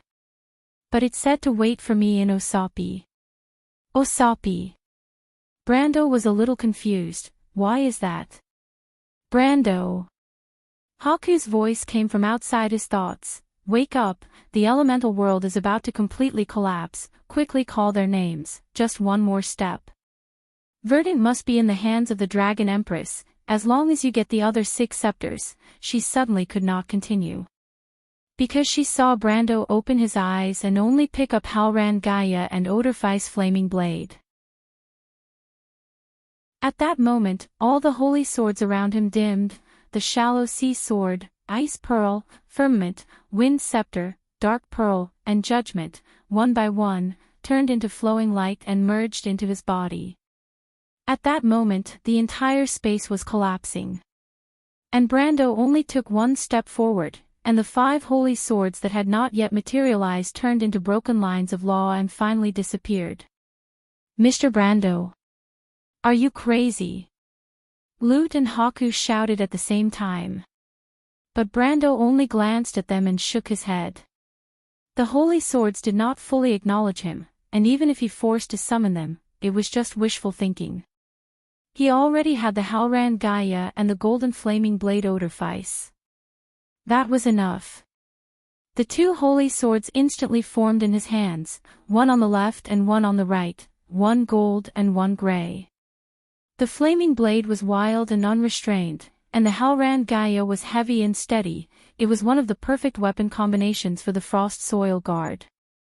He turned his head and said to Haku in his mind, "You have fulfilled your promise to me, and now is my promise to you. This space is about to collapse, you better tell me what you want immediately."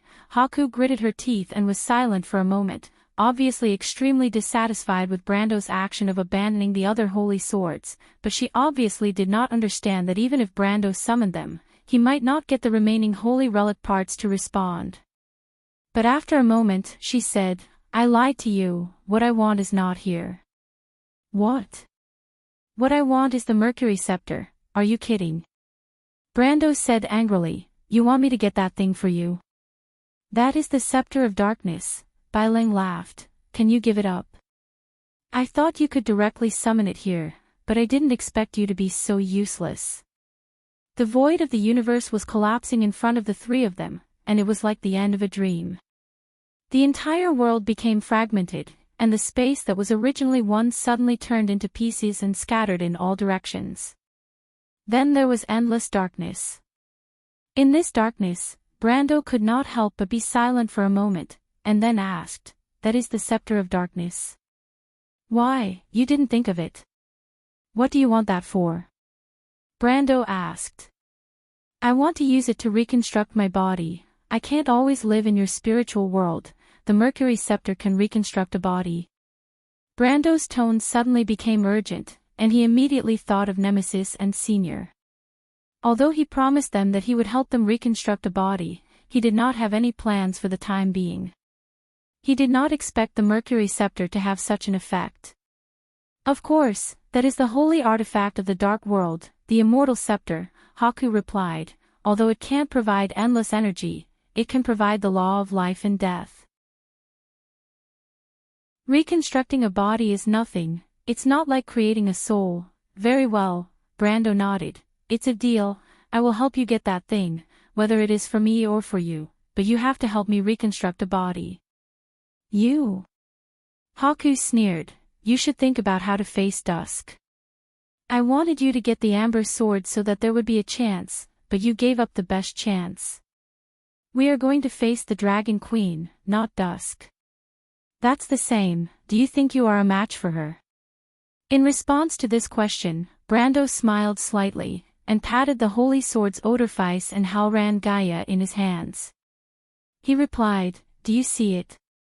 This is the Amber Sword. It is also my holy spear of heaven, I have given them two names, why don't you take a guess?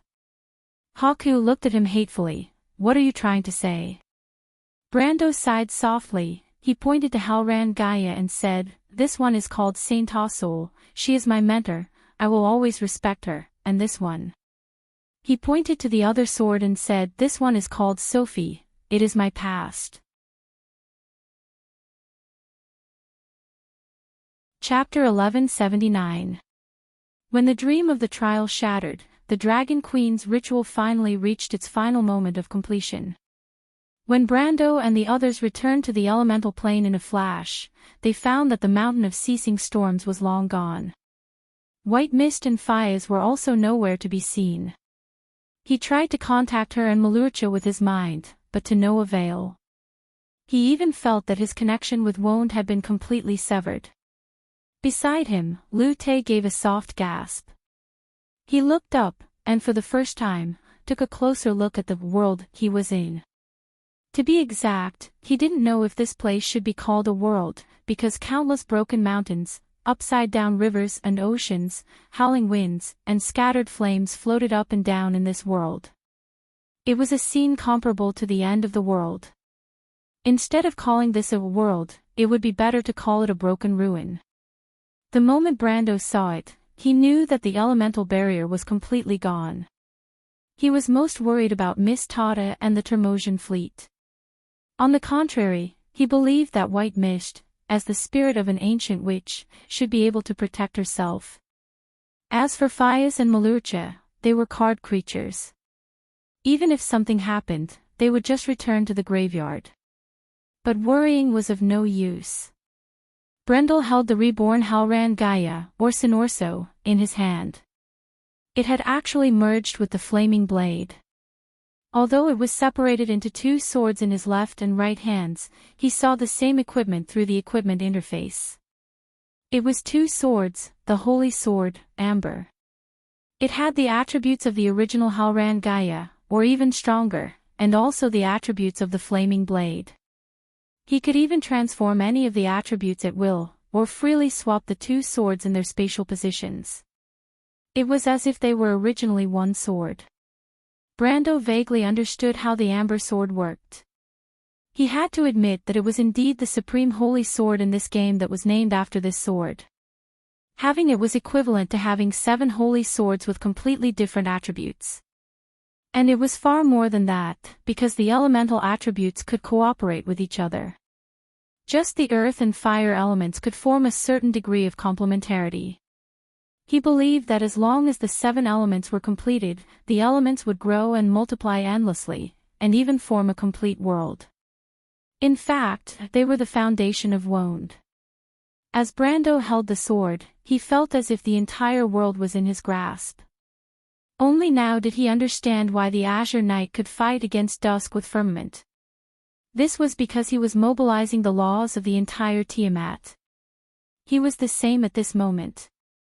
These 2 swords would be the strongest weapons of the Frost Earth Guard, and he would soon make all enemies who questioned this understand this truth. In the Amber Sword, someone once asked how strong the Frost Earth Guard was, and in fact, there was only one answer, that depended on his 2 swords. This was also the reason why Brando chose this class. He raised his head. He could vaguely sense this fragmented world. Although the elemental barrier was shattered, the broken laws still penetrated this space. The sword in his hand could naturally guide him in this world. He soon saw the Dragon Queen. Naturally, the Dragon Queen also noticed the intruder in this fragmented world at the first moment.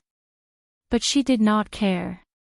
She held the scepter of nature in her hand and used the verdant power to dominate this world. The authority left by the 4 elven kings appeared in this gray and fragmented space. The azure of the atmosphere, the light gray of the rocks, the dark blue of the ocean, and the crimson red of the flames each formed a huge law, surrounding the Roman in the center. No matter who it was. It was too late to stop her. When she raised the scepter in her hand to a certain position, the space suddenly trembled and opened up a portal. Evil god Frederick, who was covered in injuries, screamed and fell from it. Its tentacles fluttered up and down in the gray space, expressing the anger in its heart. It had been sleeping for thousands of years. It woke up for revenge, but it did not expect to meet its nemesis, Iroma, before it could recover to its strongest state. Never in its wildest dreams would it have imagined that Iroma, who had been sleeping for thousands of years like it, would appear to be in her peak condition the moment she appeared before it. In fact, she was even more powerful than before. And so, it met a tragic end. If that damned archangel had not suddenly disappeared in the middle of the battle, it would have been difficult for it to even come to this place alive. And Gwendolyn could not help but be slightly surprised when she saw Frederick in such a state. She did not expect that someone in the outside world could hurt it so badly in such a short time. Fortunately, she did not waste too much time to summon it, or the consequences would be unimaginable. At this moment, for the first time, she felt that the tree herder's plan did not seem to be as perfect as she had imagined. Although every detail had been considered by countless people, when it came to the final moment, there would still be unexpected situations. But at this moment, it was not up to her to change anything. The arrow was on the bow, and it had to be released. Looks like this is the last trump card you have prepared. The Roman looked at Frederick with interest. Blood of Gaia, so that's what you think. Her voice echoed hollowly in this shattered world. Gwendolyn did not intend to give the Dusk Dragon too much time. It's good that you can recognize it, she replied expressionlessly. Didn't you want to steal the secrets of the divine folk? Dusk Dragon, let us give you this great gift. Once you've absorbed and purified the bloodline, go and take the body of a true god. But maybe you will really become a god. Gwendolyn looked down at the Roman, her voice full of sarcasm. A god of order. She raised her scepter high. 2 silver and 2 golden lines, under Gwendolyn's guidance, hit Frederick from the left and right. The evil god probably never dreamed that it would be attacked by its former ally or lowly servant. It widened its octopus-like eyes and roared angrily in the air. While it was just an evil god, its power was not inferior to the insignificant demigods of that era, because it was one of the greatest masterpieces of the Truth Symposium. In that chaotic and distorted era, it was the closest thing to a god created by the survivors of Babel Fortress. But unfortunately, it was still not a god. No matter how it struggled, it could not break free from the line of law that was connected to the emerald scepter in Gwendolyn's hand. It was not that it had not experienced that feeling before. When it was first created, the blood flowing in its body had buried such reverence deep in its memory. That was the divine blood of Gaia, and no matter how powerful it was just a lowly descendant of the latter. It was a fear that was engraved in its bones, and it could not resist. And the scepter in Gwendolyn's hand seemed to be an authority left behind by Gaia herself. She held the scepter, surrounded by the law, as if that great will had come in person. That was verdant, and those who held it were the ancient kings, the chosen ones. It was both a scepter and a sword, the supreme authority that gave birth to nature and life.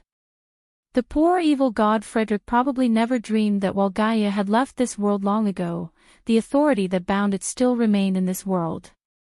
And from the moment the surviving divine people of Babel Fortress created it, this sword of Damocles was hung high above its head. And all Gwendolyn had to do was to put down the blade. This was not her plan alone, and she just happened to be the one to carry it out in this era. To be precise, countless people had sacrificed their lives for it, and today, this plan had reached its end, becoming a sacred and crazy cause. Without a doubt, Gwendolyn did not dislike madness, and she intended to carry it out to the end. The law left behind by the four elven kings, the twisted and evil divine bloodline created by the divine people, and the authority called verdant in her hand, reality proved that even in the end, Martha had left hope for her people. This was the hope of Mother and the divine people. So what she did must be the right thing. The world had been destroyed many times, but not by the hands of Dusk, but by Martha and the divine people working together to restore order to the world. Every time a disaster came, countless lives would be destroyed. So what if the elemental barrier collapsed? Everything was for the final result. You damned bitch. When the evil god Frederick saw the merchant lady bound in the center of this world by layers of laurel runes, it understood its possible fate. Its roar was like a tidal wave, raging in Gwendolyn's spiritual world. But the latter's face was only slightly pale, and her expression was still unmoved. She leveled her right hand and pressed the scepter down. The evil god Frederick felt as if it was being pressed down by a pair of invisible hands towards the black light cocoon in the center of this world. It struggled in horror, but Gaia's aura suppressed it to the point that it could not move. At that moment, the evil god suddenly felt a little sad that perhaps it should not have woken up. As a dead god sleeping in the void, although it might eventually turn into dust under the law of Tiamat, it was better than being heavily injured by Aroma again and then being completely devoured by the bloodline of a slumbering ancestor. After the fusion of bloodlines, a new god might be born, but that definitely had nothing to do with it. It was a death that was even more terrifying than a deep sleep. Although the evil god Frederick was arrogant, it did not think that it could compete with a pure-blooded ancestor.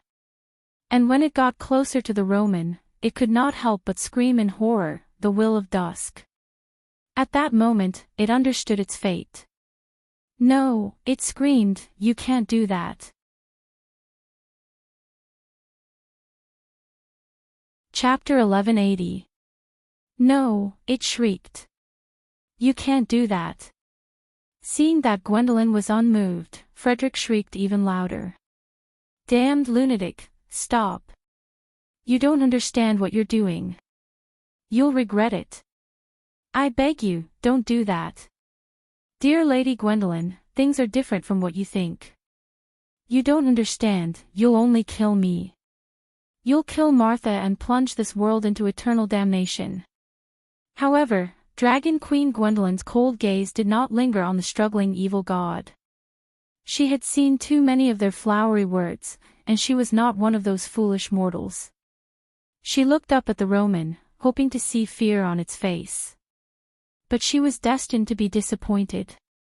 The expression on the merchant lady's face was a little strange, but it was definitely not fear. Rather, it was a little funny, and a little pity.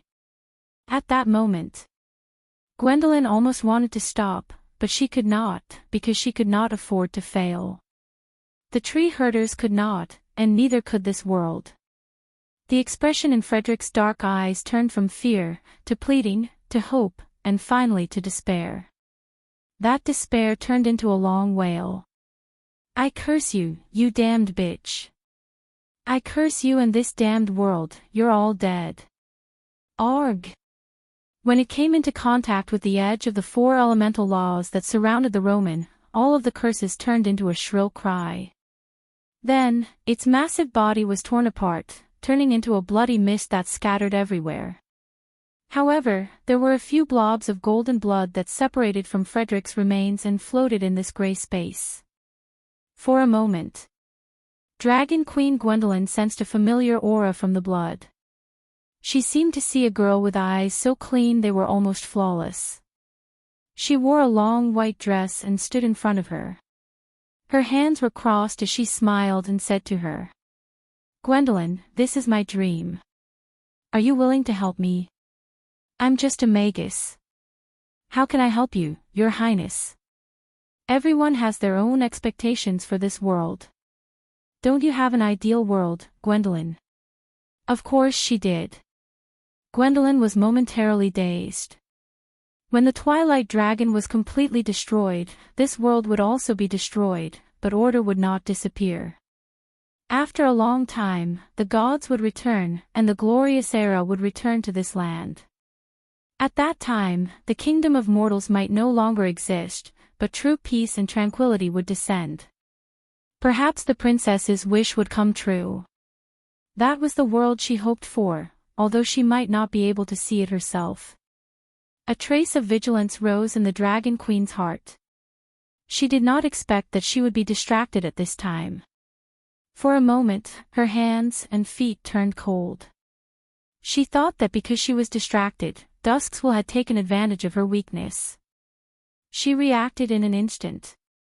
She grabbed Song Chui tightly in her hand and hurriedly looked towards the center of this gray world. However, the merchant lady was still there, looking at her without moving.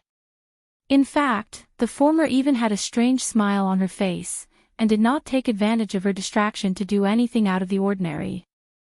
It was as if she did not intend to break free from the elemental bindings, and was only waiting for Gwendolyn to make her move. Faced with such a Roman, Dragon Queen Gwendolyn could no longer hold it in. Her originally confident heart finally loosened for a moment. This fear spread in her heart once it was born. She no longer dared to think about the consequences of failure. Moreover, reality did not allow her to fail. She gritted her teeth and put down the scepter in her hand. The formation binding the merchant lady immediately began to slowly turn, and the golden blood floating in Frederick's corpse slowly floated towards the latter, who was bound in the center by the formation. "Princess Constance, if you really want to save this world, then please stand side by side with me for the last time," Gwendolyn thought silently in her heart. However, in the next moment, her heart skipped a beat. The golden blood was indeed absorbed by the Roman. After absorbing the blood, the merchant lady raised her head and looked at Gwendolyn strangely. She then frowned and showed a pained expression before closing her eyes again. Dragon Queen Gwendolyn was never a timid and weak person. She also rarely placed her hopes on things that she could not control. However, at this moment, she clenched her fists. As the leader of this generation of tree herders, she had done everything she could. She believed that she had done the best she could, but she was only the last person to carry out this huge plan. The tree shepherds, the Society of Truth, and everything that her ancestors had believed in for generations, did not leave her with many choices. She believed in everything, and could only believe in everything. Unless Martha had completely abandoned this world and her people. Fortunately, everything seemed to be developing in a good direction. The Twilight Dragon was in a deep sleep because the body it was residing in had absorbed the purest Gaia's blood. In the little body of the baby girl 60 years ago, there were now 3 souls and wills existing. The Silver Queen's pure and kind will, and the little girl's pure and flawless will of the divine people, were now like an invisible cage, trapping the Twilight Dragon in this body. It was completely isolated from all other forces, whether it was the power of chaos or the power of order. Perhaps it would not take too long. However, she was lucky that she did not need too long. After nearly 10,000 years of preparation, this trap finally took effect. The cage was located in the center of this world, in the center of the elemental barrier, in the center of the law of Tiamat, and also in the absolute center of Wond. This was the best chance to kill it. And Martha also left this last hope. She raised the emerald in her hand and took one last look at this world. This might also be the last glimpse of this world, because it would soon turn into nothingness, along with the 4 elemental planes. Then, the law of Tiamat surrounding Wond would completely collapse, just like what had happened in the previous 5 eras. Civilization had been destroyed and reborn several times. But this time, the enemy of order, the Twilight Dragon, would be buried with it. This was the first time it had descended into this world, and it would also be the last time. Just like what the gods and Martha had done. And the next time civilization was rebuilt on the ruins of this era, there would be no more pain and despair in this world, and the dark forest would no longer invade the borders of civilization. The magic tide had long subsided, and it might be a glorious era full of infinite hope. It belonged to the divine people and the gods who had returned. Your Highness, you can rest in peace. Gwendolyn sighed. But suddenly, she felt that she had lost her connection with the scepter of nature in her hand. It was a huge shock, and the Dragon Queen thought that she was hallucinating. She looked up and was shocked to find countless silver lines of law appearing from the void, and they were connected to the scepter of nature in her hand, the emerald. The emerald seemed to have developed some sort of self-consciousness, and it flew out of her hand and slowly rose into the void. Then, she saw in horror that the entire world started to darken. Then, a voice rang out. How sad, who is it? Gwendolyn screamed. She could tell that it was not the will of the Twilight Dragon, and while this voice was just as strange, it sounded more human. To be precise, it was more emotional. It sighed deeply, as if it was infinitely regretting something. No. Gwendolyn suddenly recognized the voice, and her face was full of disbelief. How is this possible? What, you can't recognize me, Dragon Queen? The voice spoke again. It was a little thin, and while it felt cold, it was indeed the voice of a young girl. But this time, Gwendolyn could hear it even more clearly. It was indeed the voice of the young girl. She had not seen her many times, and the only thing she knew about her was that she was called Roman, but what did that have to do with her? She was just a country girl born in Butchie. If not for the will of the Twilight Dragon in her body, she would not even bother to look at her. You are, aren't you curious why I would fight with a young girl for control of this body? The young girl's voice echoed in the space. She is me, and I am her. What's the difference? You have always been the Twilight Dragon. Dragon Queen Gwendolyn felt as if she had been struck by lightning. She finally understood what had happened. The will of the Twilight Dragon had given up its existence from the beginning, and the young girl born in Butchie had been the Twilight Dragon from the beginning, but she had thought that she was just a temporary body for the will of the Twilight Dragon. So, her imagination of using the will of the Roman and the Silver Queen to restrain the Twilight Dragon was simply wishful thinking, and the funny thing was that she had actually believed it to be true. But she could not believe that the Twilight Dragon dared to do this, dared to let herself become an ordinary human girl. If she had been killed before the Twilight Dragon awakened, then there would never have been a Twilight Dragon in this world. Gwendolyn stood there in a daze for a moment.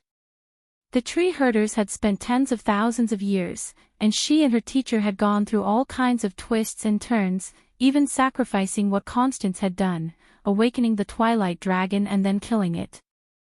It would have been better to just kill the baby girl when she first saw her, and then there would never have been any problems later. The princess did not have to die.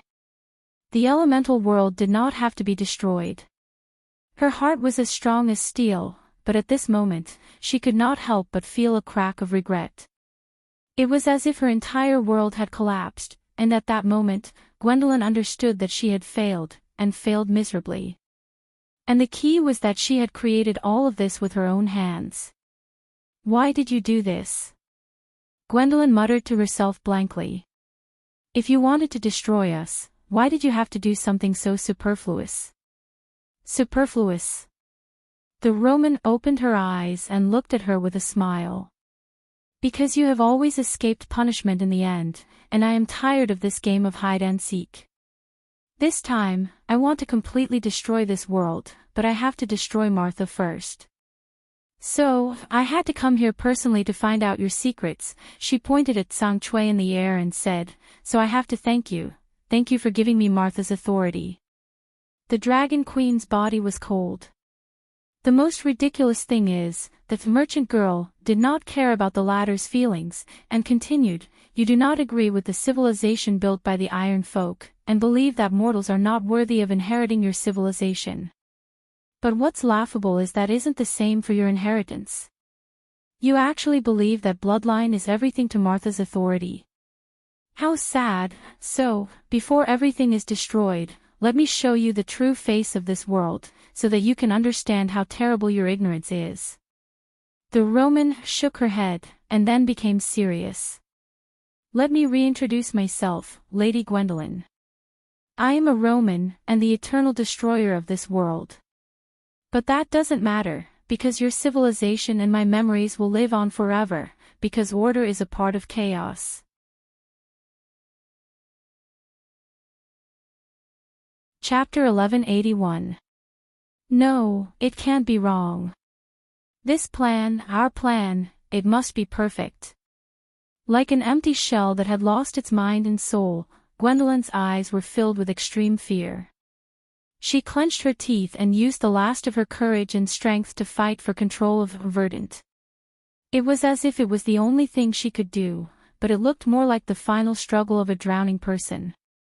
Sweat gathered on her cheeks and slender chin like a stream. Even as she allowed her hands to shoot out lines of law and apply them to the scepter in the air, her skin was so pale that it lost its color. The thin layer of crystalline skin beneath the pale blue veins were clearly visible, and soon began to tremble. Even so, the emerald scepter that resembled a dream still flew resolutely into the hands of the Roman. The merchant lady smiled within the black cocoon of light as she raised her right hand, allowing Verdant to land on her fair palm. Then, she closed her fingers and grasped it. In that moment, Gwendolyn felt her vision darken. It was as if she had been struck by a 14 circle returned to dust, a spell from a great wizard who had stepped into the realm of saints. Her entire body and soul trembled, as if her soul would scatter at any moment.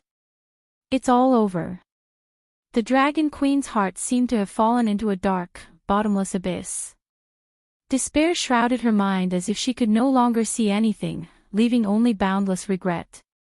Gwendolyn. But a voice cut through her heart that had fallen into darkness like a bolt of lightning. It was a voice filled with rage. Rather than a reprimand, it was more of a roar. There's still a chance right now, and you're going to give it up. Tree herders. And here I thought you lot were powerful. To think that you're just trash. Or are you planning to throw this mess to someone else? The roar contained satisfaction and disappointment. Gwendolyn was not unfamiliar with that voice, but Brando's disdain had deeply pierced her pride. No, what do you know? As if she had found a target to vent her anger, Gwendolyn roared inwardly as well.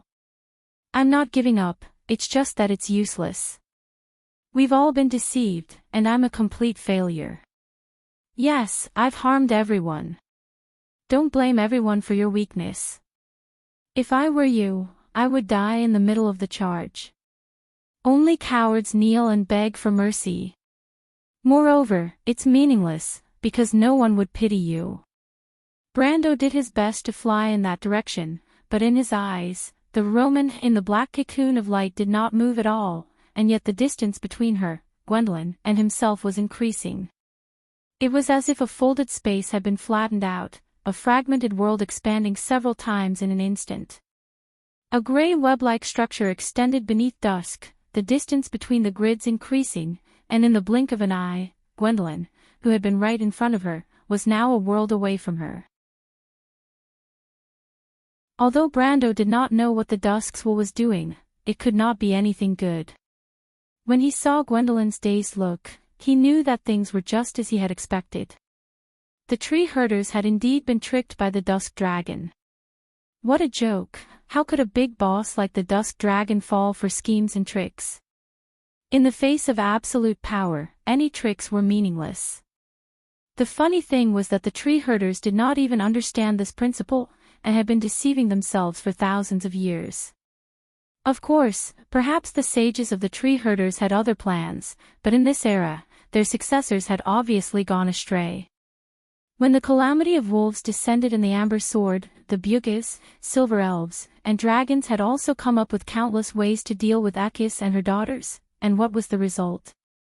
They still had to rely on the earth-shattering final battle, sacrificing NPCs, and finally barely obtaining victory under the almost suicidal attacks of the players. In the face of such a level of power, the plan may be effective, but at the last moment, they still needed absolute power to end the problem. That was why he was not optimistic about the tree herders' farce from the beginning. Probably only people like Endesha, who had been brainwashed by faith and doctrine, would firmly believe in their success. But what angered him the most was that the Dragon Queen and Endesha had hurt countless innocent people because of this farce. The Silver Queen's death, Cruz's war, and even Erwin's heroic spirit in the Battle of Ampere Seal, and the tragedies of many families who had lost their loved ones, they were all blamed on these people. At the end of the day, they were actually planning to give up. Waiting for death had never been Brando's character, otherwise he would have left the Amber Sword with his senior, instead of going from Erwin to Saint Tassel, then from Saint Tassel to Fanzan, joining the Grecius Knight Order and constantly tangling with the skeletons of Madara. His creed had never been to bend the knee and surrender. Even if he died, he would leave a deep scar on the enemy's body. People of the Empire, you can kill me, but you can't conquer me. These were the last words left by Hurst, the rebel of Anzaruta, the proudest hero of the Highlanders, and also one of Brando's mottos in the game. Therefore, Gwendolyn's weak behavior at the last moment deeply angered him. If they had persisted to the end, he might have looked at the high tree herders, but their behavior at this moment was undoubtedly blasphemous to all those who had once believed in them, including the wronged souls who had died by their hands. Brando's words finally had some effect, and Gwendolyn's eyes regained their vigor. In fact, she was not weak, but she could not bear everything that the tree herders had spent tens of thousands of years preparing, only to be proven to be a laughable joke in the end. But she herself was not afraid of death. Yes, he was right. She was not someone who would let others laugh at her. Even if her opponent was the Twilight Dragon, it did not make a difference. She was the Dragon Queen Gwendolyn, and this name meant pride. Gwendolyn raised her head and let out a roar, and a pair of dark wings grew out from behind her. She gently flapped the wings, and then her body began to grow. Her neck became longer and longer, her 5 fingers grew long claws, horns grew on her forehead, and she was covered with thick black scales. A tail also grew out from behind her. In the blink of an eye, she had become a huge black dragon. She was not a young female dragon like Alaz. She had a long lifespan, rich knowledge and experience, and had inherited the bloodline of the ancient dragons. Many years ago, Gwendolyn had the qualifications to be called an ancient dragon. She raised her head, reaching up to the sky and down to the ground. Just her tail alone was hundreds of meters long, and a pair of wings covered the sky. Compared to when Brando saw her original form in Woned, she was many times bigger. Brando knew that this was because this was a world of elements and spirits, and the bloodline and spiritual power of the dragons were the strongest in this world. But the Roman did not even look at her. "Brando, are you going to attack me too?" Brando, who was trying his best to fly between the Roman and Gwendolyn, seemed to have been stabbed in the chest. His face turned pale, and the anger in his chest disappeared without a trace.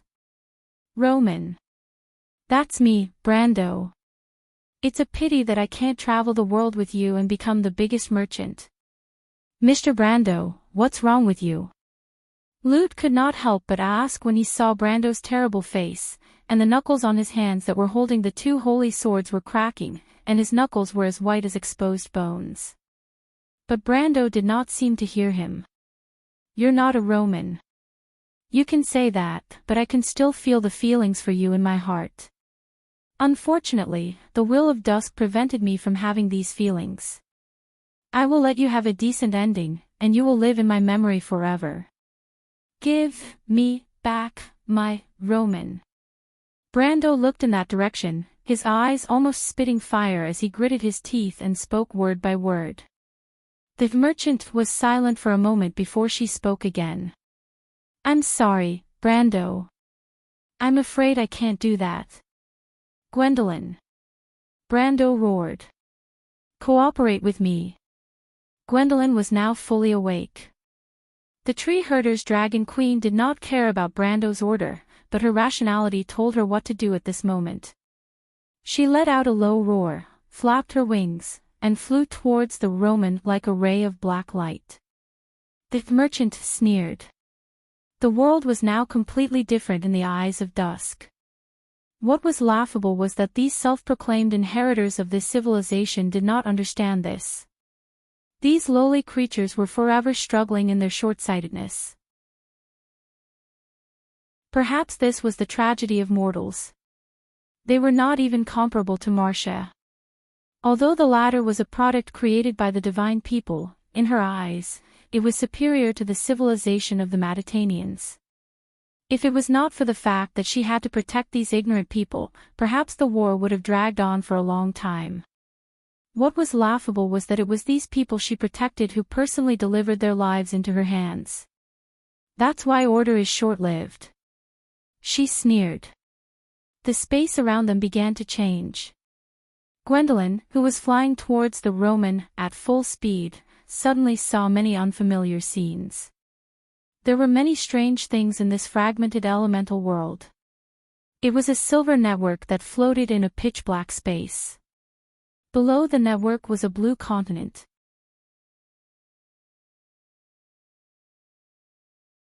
Chapter 1182. It was a silver network that floated in a pitch-black space. Below the network was an azure continent. The troposphere was filled with cirrocumulus clouds, a blue ocean that was as clear as crystal, and a continent that looked like a walnut skin. It was glowing like a square tablecloth spread out in this dark space. Under the feet of the three of them, it stretched out in all directions and extended into the endless darkness. Gwendolyn saw the plains of Cruz, the forests of St. Tassol, the mountains of Fanzan, and the Aranta Islands that drifted away from the continent. To the east was an endless glacier with a white ice sheet covering the fragmented continent. To the south was a dark land, and the dead moon inner sea shone under the sun. Even further away, there were other continents scattered across the ocean like stars in the sky. She recognized where this was at a glance. This was the Wond. The elemental barrier disappeared, and the whole world appeared under their feet. Above the law of Tiamat, this was already outside the boundary of the elements. And Brando also saw something else. On the layer of the silver network, there were some things that emitted starry light. They floated above the law of Tiamat, as if forming a huge array. And closer to some places, there were some wreckage floating in the void. They were parts of the broken body of a giant beast that emitted a metallic luster. Among these wreckage, there were many corpses of human bodies and monsters. They were frozen into ice, but some of them could still be distinguished.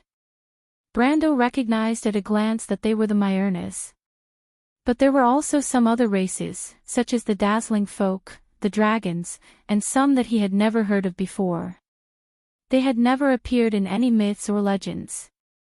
A few female corpses in armor slid into his sight. The familiar armor made his pupils shrink slightly. It was the Valkyrie armor, almost identical to Freya's armor of light in the game.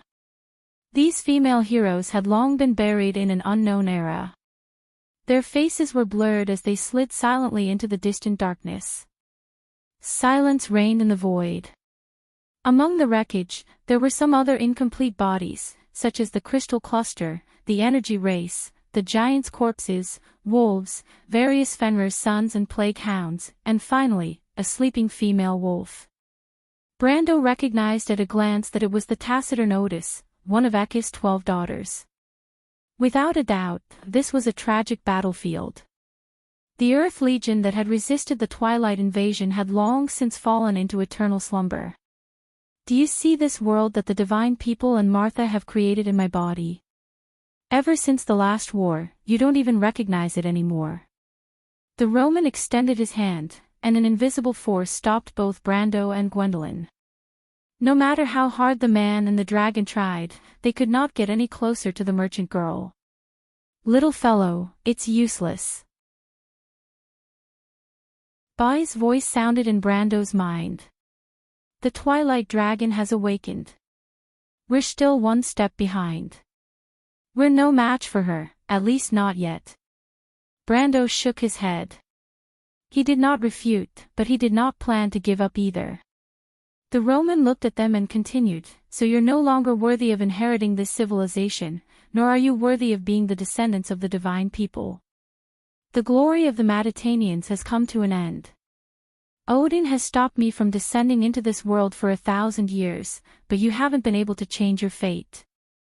Today, the door to this world has opened again, and this time, no one can save you. She pointed at Wond and said, watch how it's destroyed, and then I'll kill Martha completely. I'll let you see it all with your own eyes, and see the end of this war. Many specks of light appeared in the darkness. They were meteors. Brendel saw countless meteors passing through the laws of Tiamat. Tens of thousands, or even billions of rays of light were falling towards Vaunt.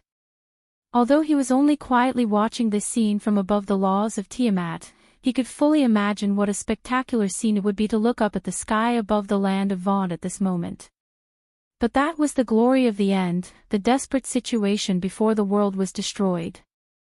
Every speck of light was a part of the Twilight Army. Dusk was coming. Just as she said, this time, the world no longer had the power to resist her. The Truth Parliament had long ceased to exist, and the Earth Legion had been destroyed outside the elemental barrier. The gods had left this world, and the divine people had disappeared. There were no planeswalkers, no warriors with golden blood. How could the mortals of this world resist such a desperate situation? Gwendolyn clenched her claws so tightly that blood seeped out from under her scales.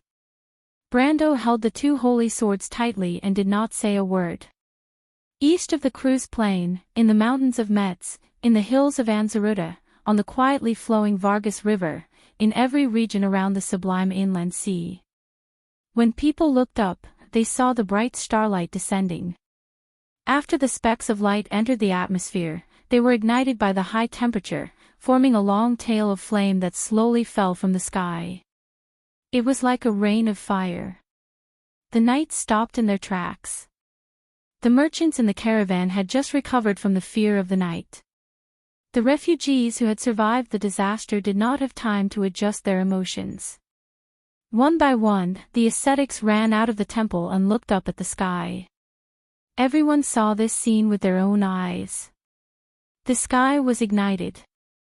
At the border between Fanzan and Saint Ossol, the elves and the people of Immerse saw the sky full of meteors falling in the direction of Cruz. Before they could understand what was happening, a sudden gust of wind blew from the hills. Someone was already screaming. Dragons! Dragons! Dragons in the south! Someone looked back and saw another scene that they would never forget in their lives. It was a giant dragon. Countless dragons, covering the sky as if there were thousands of them. They spread their wings and flew over the hills with a rumbling sound. Trees fell one after another. Countless leaves fell from the branches and were swept into the sky by the wind. People screamed as they pressed down their hair that was flying in the wind and lay down on the hills. They looked up and watched as the dragons flew over their heads and flew in the direction of Kurlutz without hesitation. There were still last warriors in this world. The last descendants with the golden blood flowing in their veins seemed to be guided by the voice in the deepest part of their hearts and blood. This day, they finally understood. War had come. And in Rushta, the capital of the empire, dusk and the end of the world came first. From the moment dusk awoke, all the crystal clusters in the city paused for a moment. Then, they neatly turned in one direction, moving in that direction along the ruins, burning buildings, and broken streets in an orderly manner. At the end of this road was the garden of the White Rose of the St. Cantifer Palace. In this 1,000-year-old palace, the sound of fighting and screams suddenly sounded. The Shire and Medish's preparations for the defense played a role. With their cooperation with the Flame Family Knights, the Knights took advantage of the terrain and blocked the crystal clusters outside the tunnel. But even so, there were still countless people who lost their lives in the hall outside. Not to mention, the entire city of Rushta, which had hundreds of thousands of people, had already turned into a scorched earth. The royal family's long-distance teleportation array must be provided to the nobles first. In fact, only 1 in 10 of the nobles in the inner city managed to escape, let alone the civilians outside the city. Medisha obviously understood the tragic scene outside, but Brando wasn't here. She couldn't interfere with the decision of the royal family of Cruz. Besides, even if the Lord was here, what could he do? You had no reason to blame anyone who escaped first. Perhaps some people could be noble enough to give their chance to escape to others, but you couldn't force everyone to be as perfect as a saint. The Shire patted the little princess on the shoulder. Don't think too much. Lady Canudel said that dusk has come. This is a disaster for the whole world, a fate shared by everyone. I understand. Medisha nodded. She felt the tremors outside the tunnel and knew that they couldn't defend it for long. How many people haven't been teleported? What about Scarlet? The crystal clusters are probably here for the Azure Lance, the Shire replied. I asked Ovina's opinion and forcibly sent Miss Scarlet away, but Miss Ovina stayed. She wants to go with us. Medisha nodded. What about us? How long do we have to wait here? The Shire asked. I don't know, but I can't leave first. I think if the Lord was here, he would make the same decision.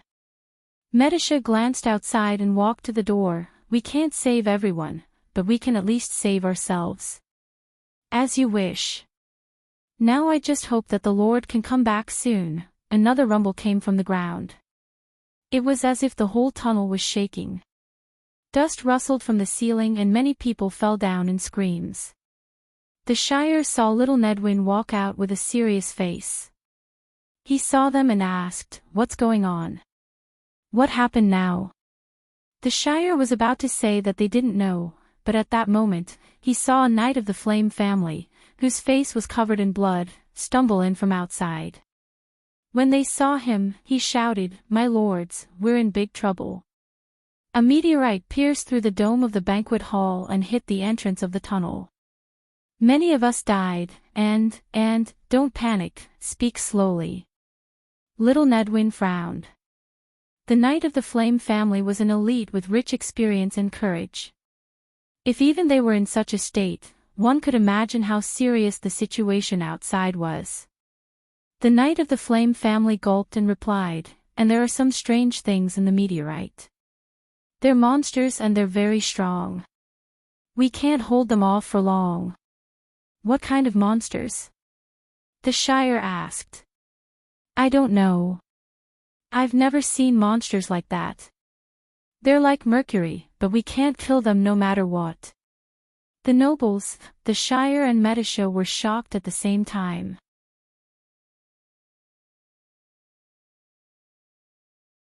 Chapter 1184. Brendel watched this scene quietly. The light from the falling meteors made his cheeks pale.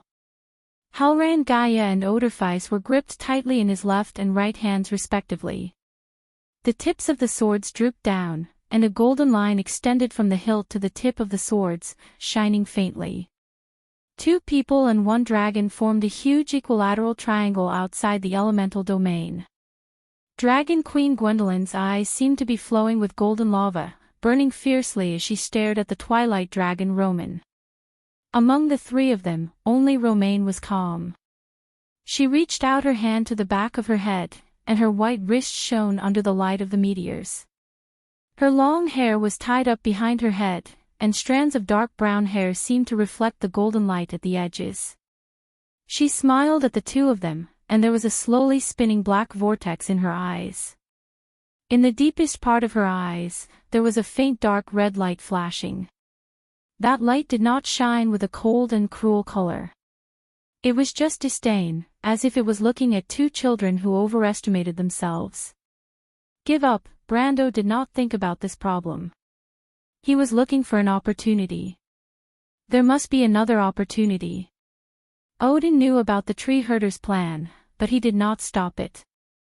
The man who called himself the Fool, there were very few people in this world who could be wiser than him. He must know something, and he must have left something behind. And what did I overlook? Odin, Kelsey, the Witch Queen, Tumen.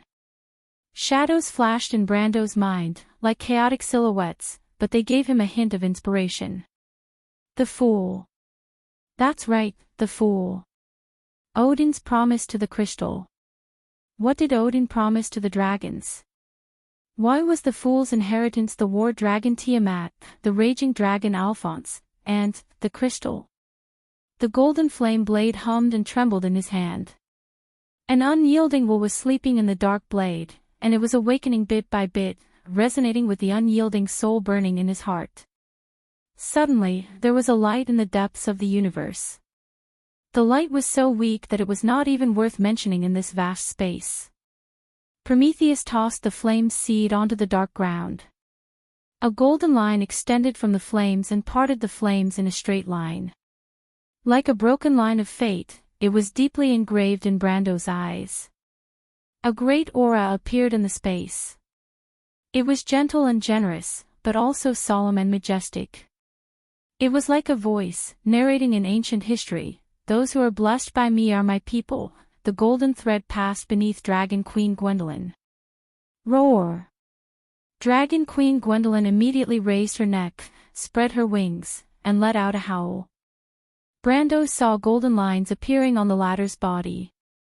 The golden lines extended out and were distributed between her thick scales. They were in the same direction as the texture of her muscles. The lines were buried in between, and it was exceptionally beautiful. There was no pain in Gwendolyn's long howl. There was only the pleasure of gaining power and being filled with it. When she opened her bright golden eyes again, the scales all over her body had already been replaced by golden dragon scales, and she swept her claws forward. Crack! The sharp claws collided with the invisible barrier of dusk, drawing out 5 bright golden sparks. The Roman finally showed a look of shock. Then she reacted and said in shock, "Damn it, Crystal, you're doing it again." The nodes of the Tiamat network suddenly lit up. There were a total of 17 bright stars, and they lined up to form the constellation of the Wisdom Dragon Crystal. Following the Dragon Queen's claw, each of the 17 stars shot out a blazing light beam, shining towards Miss Merchant who was in midair. What kind of attack was that? Even from miles away, Brando could feel the unbearable heat. His body attribute was already that of the sage, and he was only a step away from the perfect body. One could imagine that if any of these 17 beams hit the wound, it would instantly vaporize everything within thousands of miles, and turn an entire kingdom into scorched earth. The so-called earth-shattering attack of the sage was so weak that it was not even worth mentioning. Brando immediately thought of the divine punishment recorded in the legends.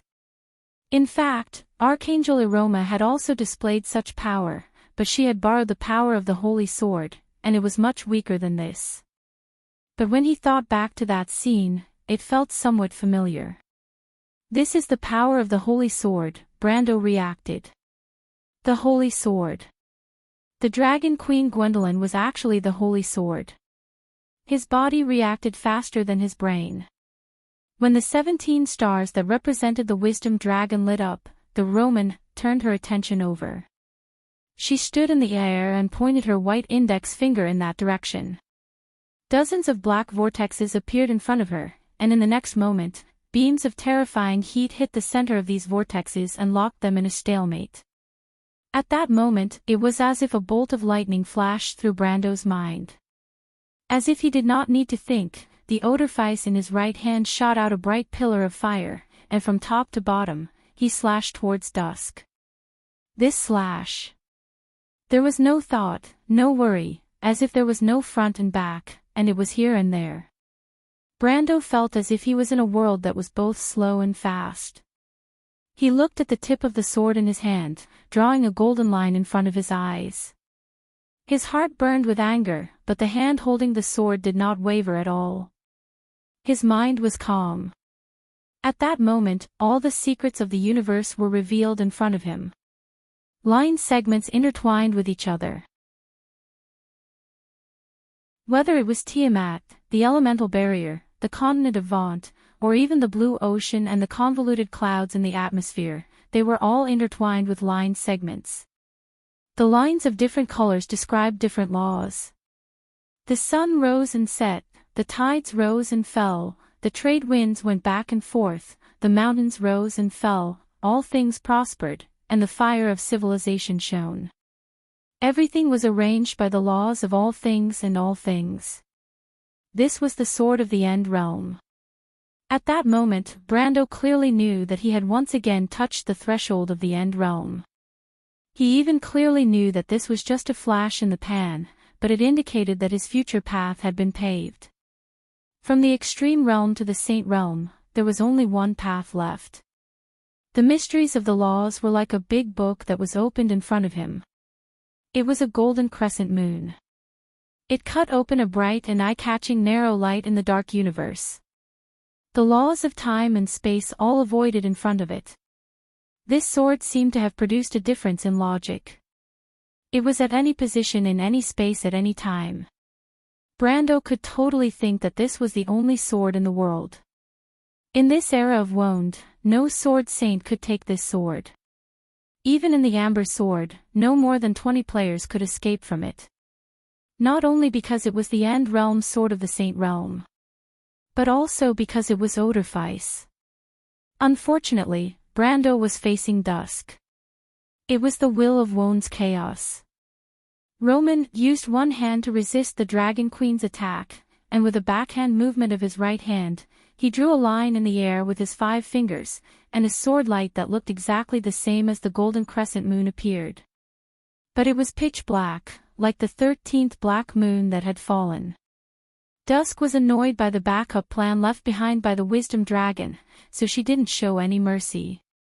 She wanted to get rid of this trouble as soon as possible. But at this moment, 3 vines suddenly appeared out of nowhere. They suddenly grew out of nowhere near the merchant lady, and wrapped around her snow-white wrist. Roman didn't think much of it because the strength of the owner of the vine was too weak. Other than the fact that she was slightly surprised by the skill of hiding, she didn't think that a person with such weak strength would be able to hide so close to her without her noticing. But in the next moment, her expression changed. Tiamat's network was changing shape, and the nodes on it were swapping positions. From afar, it looked like a sophisticated machine. The gears on the machine were slowly turning, and the teeth merged with each other to change shape. The distance between these nodes was so great that every time they changed direction, the shape they formed would sweep across thousands of miles of the continent of Vaunt below. If one looked up at this scene from Wound, it would be a spectacular scene. But unfortunately, no one present was in the mood to admire it. The 24 nodes in Tiamat's network formed the constellation of the War Dragon. Roman immediately felt that the vine around her hand had changed. She could only watch helplessly as circles of lines of law appeared in the air and wrapped around her wrist, pulling her hand back. This kind of attack naturally couldn't do any damage to her, but it caused the pitch-black sword light to change direction. It crossed with Brando's golden sword light, and cut into Tiamat's network. A series of explosions occurred in Tiamat's network, and the dazzling light caused everyone to squint their eyes. The shockwaves from the explosions swept across the area, and many of the nodes broke off from the network and fell to the ground of wound. When the black sword passed by him, even though it was several miles away, the side of Brendel's neck, arm, and waist were cut open. Blood immediately spurted out, forming a bloody path in the air. But he couldn't care less. He recognized the person who interfered with Dusk. It was Endesha. Mr. Brendel, the tree shepherds aren't completely useless, Endesha grit her teeth and grabbed the vines in her hands. Her eyes seemed to spit fire as she roared at him, "We will succeed." "Be careful," Brando wanted to shout at her.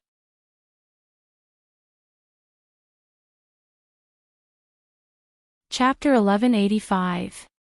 Be careful, Brando wanted to shout at the woman, but it was too late. The Will of Dusk grabbed the vine that was wrapped around Endesha's hand and pulled her towards herself. The Will of Dusk turned her hand into a blade and slashed at Endesha's chest, stabbing straight into her heart. The Lord of Decay from Tree Herders widened her eyes, and the purple light in her eyes quickly dimmed. She stared at the Dragon Queen not far away and tilted her head back. She was thrown away by the Will of Dusk. Like a broken doll, it fell into the void. "Lady Endesha." A voice that Brando was familiar with shouted. It was Miss Tada's voice. Miss Tada's voice rang in his mind, "Mr. Brando, cover us and create an opportunity for us." "What opportunity?" "Mr. Brando, there is no time to explain. Please trust us." Tada's voice was full of urgency. "Brando, I am Alanta." Another voice rang in his mind. "Mr. Brando." It was the Elven Queen's voice. Brando immediately reacted and nodded silently. The Will of Dusk seemed to have expected that there would be someone hiding in the void. She raised her head and shouted, "Come out, vermin." The woman that she killed was not a threat to her at all, but someone had used the power of the War Dragon to kill her. This made her extremely angry. She had already guessed the identity of the other party. It must be someone that Odin had left behind. She did not expect that Odin and Crystal would trick her in the end. But it was at this moment that the golden sword was already in front of her. This sword was not a problem for her at all. Although she had spent some time dealing with Endesha, dealing with Brando's attack was just a matter of raising her hand. Trash, what a piece of trash. Martha's descendant is only left with this kind of power. She shouted angrily as she pulled out her right hand to block the sword.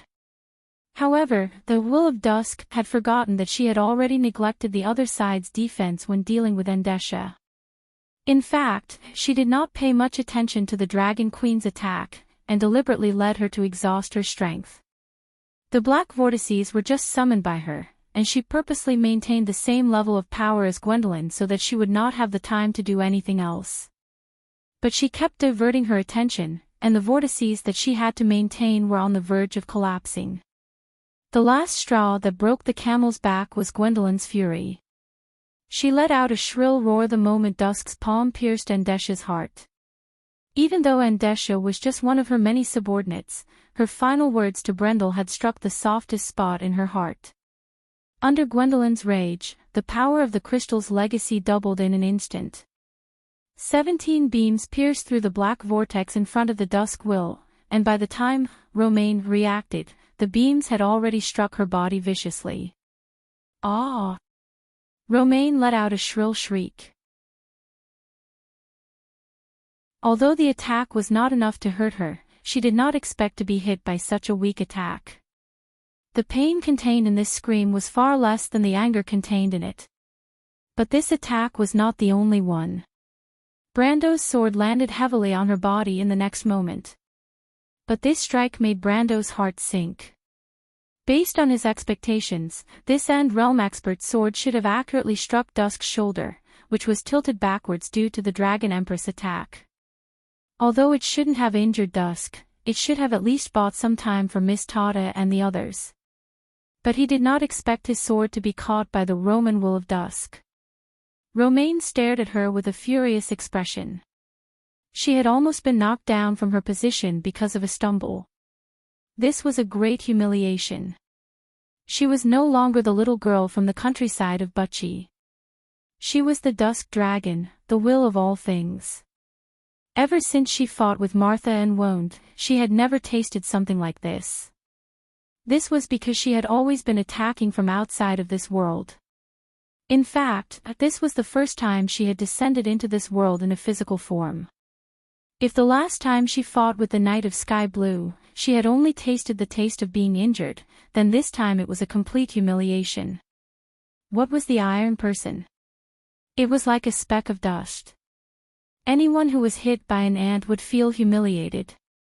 At this moment, the will of the Dusk Dragon was filled with such anger. This was very strange. She felt that she shouldn't be so emotional. To the chaotic will, everything was nothing.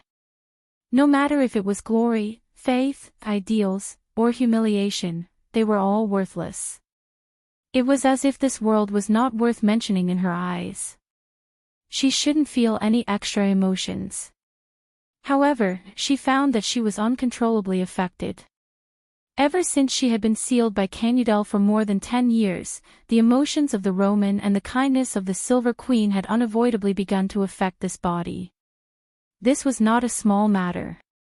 If the Roman was just one of the personalities of this body, then she could easily devour him. However, she knew that the Roman was just an extension of her will. Her will had fallen into a deep slumber and was affected by the kindness of the Silver Queen. No matter how strong she was, she could not devour her.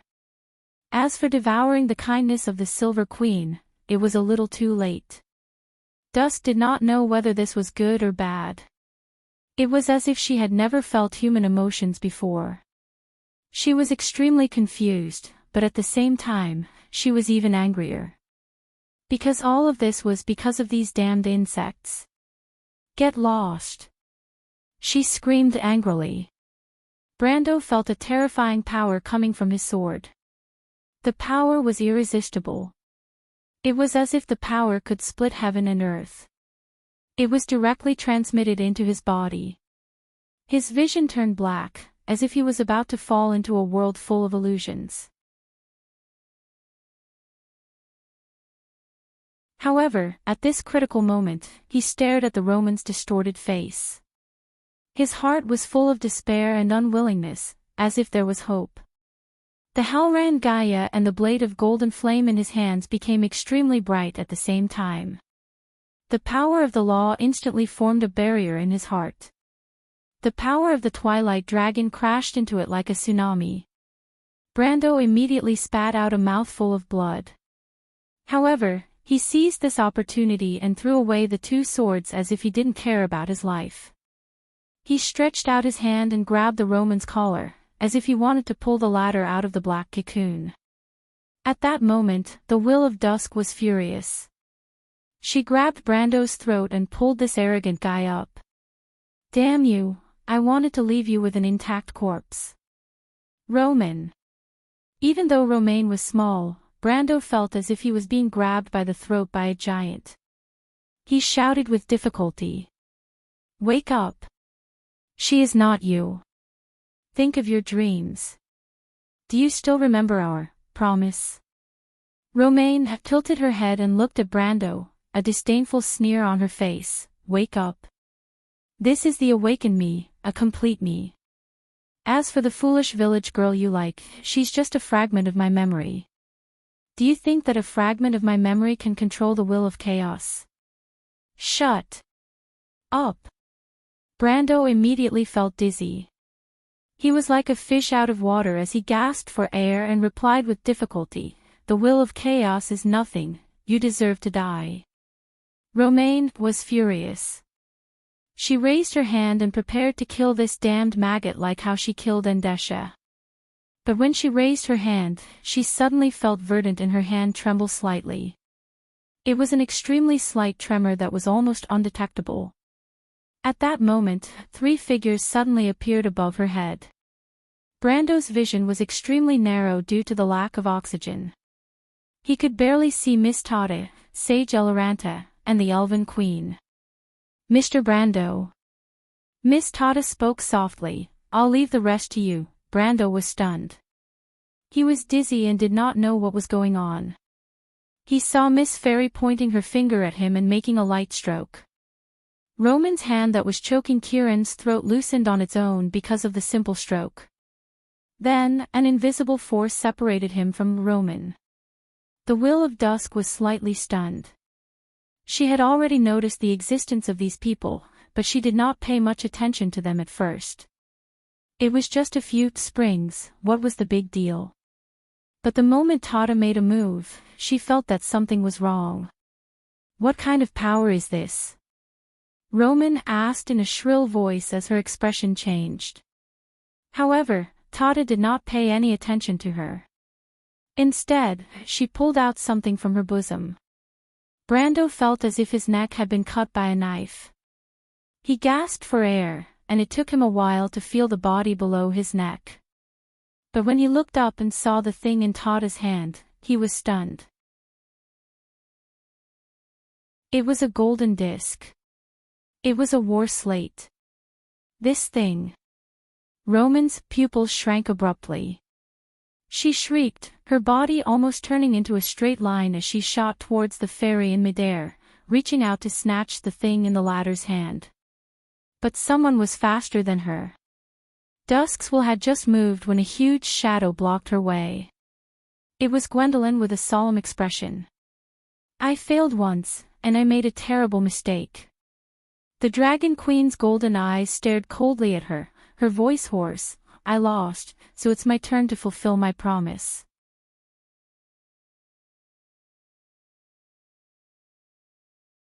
Chapter 1186. The moment the Dragon Queen stopped the Dusk Will, Brando's eyes fell on the war slate in Miss Tata's hands. The slate was half the size of a palm and less than half an inch thick. Miss Tata had to use both hands to hug it. Although it was called a slate, it was actually made of golden metal. The surface of the slate was etched with lines that formed a magic circle or some text. These words were passed down from an ancient era and looked like patterns made up of circles and triangles.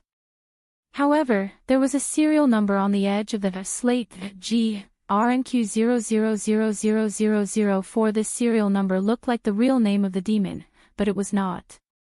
Every war slate had a serial number. The players tended to think that this was the order they used to be in the Sky Library of Babel Fortress. However, in most of the war slates, only a few of them started with G. That was the Book of Gold, the rarest existence of the war slate. Among the inheritance and knowledge that the divine people left to the world and recorded on the slate, part of it was written in the divine language. The knowledge on it was as vast as the sea, obscure and difficult to understand, but it contained the deepest secrets of the world. In the future, such a golden slate also appeared. It was called the White Mountain Manuscript, because this slate fell in the White Mountain and was picked up by an old wizard. He became a real great wizard through the inheritance on this slate and rediscovered the secret of the Buga Titan of the previous generation. Later, the only Titan was only half completed before it was taken away by the Lord of Latakia, Vladimir the Great. Thus, the war in the mortal world began. For the next half a century, the flames of war spread across the continent. This golden slate could be said to be the fuse of this protracted war. However, the true value of the White Mountain Manuscript was not reflected in this point. Although the giant divine weapon, Tramuel, was one of the ultimate inheritances of the Buga people after the destruction of Babel Tower, these demigod-level construct creatures, the spirits in the clouds, were actually only level 17 creatures and were difficult to mass-produce. Although they were worthy of being taken back, the Buga people would not drag themselves into the mortal world for this. However, everyone knew that the key to the existence of the Titan was not itself, but the ultimate mystery of life, thunder and wind elements. That must be one of the ultimate paths to the power of existence. After the year of the spark, the mortal world had a great battle with the sorcerers.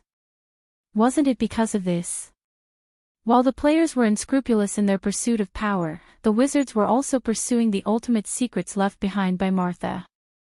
If it weren't for this war, would there have been such a thing as the war slate simulating the holy birth and allowing the players to enter the realm of perfect bodies? It was not an exaggeration to say that the Book of Gold changed the entire course of Wone's history. However, the golden stone slab in Tada's hand was different from the one Brando had seen before. First of all, it was smaller and more exquisite. Its surface was engraved with Gaia's emblem similar to that of Earth. The key was its serial number, GRNQ00000004. This serial number seemed to be the fourth stone slab of this type, and it was very close to the front. The one Brando knew was numbered 17, but he had never seen one with a higher number. Perhaps there were more, but it was enough to show how rare this type of stone slab was. The stone slab in Tada's hand was obviously even more precious. As for what it was used for, he might not know, but from the shock and anxiety on the face of the Dusk's will, he could see some clues. Various complicated thoughts flashed through Brando's mind. In fact, in the blink of an eye, the Dragon Queen Gwendolyn had already clashed with the Roman. Perhaps it was not appropriate to say that they were clashing, because the merchant lady only stretched out her left hand like she was swatting a fly, and Gwendolyn was sent flying with a groan. Then, the Dusk's will took another step forward, crossing a distance of a few thousand meters. It was not because she was fast, but because space collapsed under her feet. It was as if order and law were meaningless to her. However, at this moment, the scepter that represented nature and life, verdant, was in her hand. The law of Tiamat did not reject her too much, and she could easily penetrate the barrier of elements and order, allowing the power of chaos to seep into this world and be controlled by her. Although the Dusk Dragon in such a state might not be as terrifying and powerful as when it commanded thousands of troops in the war of the previous eras, it had almost no weakness, and the few people present had no way to deal with it. She took a step forward and came in front of Tada, reaching out her hand without hesitation. The fairy lady was obviously not good at fighting, and she did not expect the latter to come in such a hurry when she was so far away. Faced with this sudden grab, she was stunned, and her eyes widened in bewilderment, as if she could not react in time. With Tada in such a state, Eloranta and the Elven Queen could not even save her in time. In fact, they did not react in time. They had experienced the tragic war of the Holy Saints, but their estimation of the Dusk Dragon's power still existed in their imagination. However, it was a power that exceeded the limits of the imagination of mortals. The fairy lady seemed to be unable to dodge, and was about to be grabbed by the Roman, but at this moment, a black shadow suddenly flew from the side and hit the former, knocking the fairy lady back a few times. The merchant lady's hand moved first and caught nothing. She was stunned for a moment before she realized that someone had ruined her plans. The figure that suddenly appeared was of course the ancient witch spirit, Lady White Fog. After she knocked Tada away, she immediately ran a few steps to the ladder's side, picked her up by the back of her collar, and ran away. Seeing this, the Dusk Dragon's will could not help but roar. Although she had obtained Martha's order, she had lost her calm judgment, and was not familiar with this body. In fact, she could not quite accept the fact that she had a physical body. It was as if a higher dimensional creature had come to a lower dimension, or from a person to a line segment. Her will was almost omniscient, but knowing and doing were not the same after all. The Dusk Dragon was furious and chased after her, but before she could take a step, a black shadow pounced from below. It was the dragon queen Gwendolyn, who was covered in blood. Half of her right wing was broken, and the bone was hanging in a twisted shape. Her wings were drooping and motionless, and her tail and back were full of wounds. However, this injury did not stop her. After the black dragon let out a long roar, she pressed down on the Roman from behind and covered the merchant lady under her body. At the same time, she raised her head and shouted at Tata, Eloranta, and the elven queen in the air. "Quick, what are you waiting for?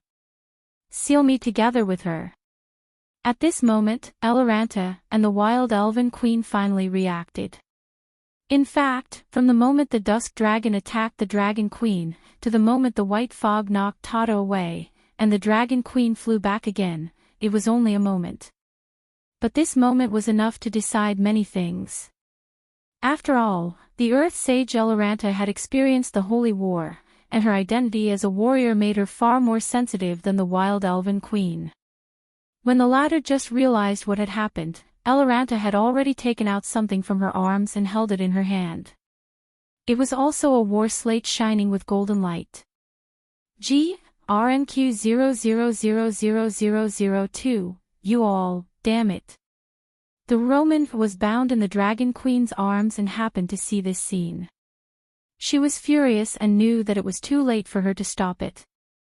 However, at this moment, the expression on the Dusk Dragon's face suddenly calmed down. Everyone felt their hearts skip a beat. It was as if their hearts had skipped a beat. They clearly saw two red lights light up in the Dusk Dragon's black vortex-like eyes.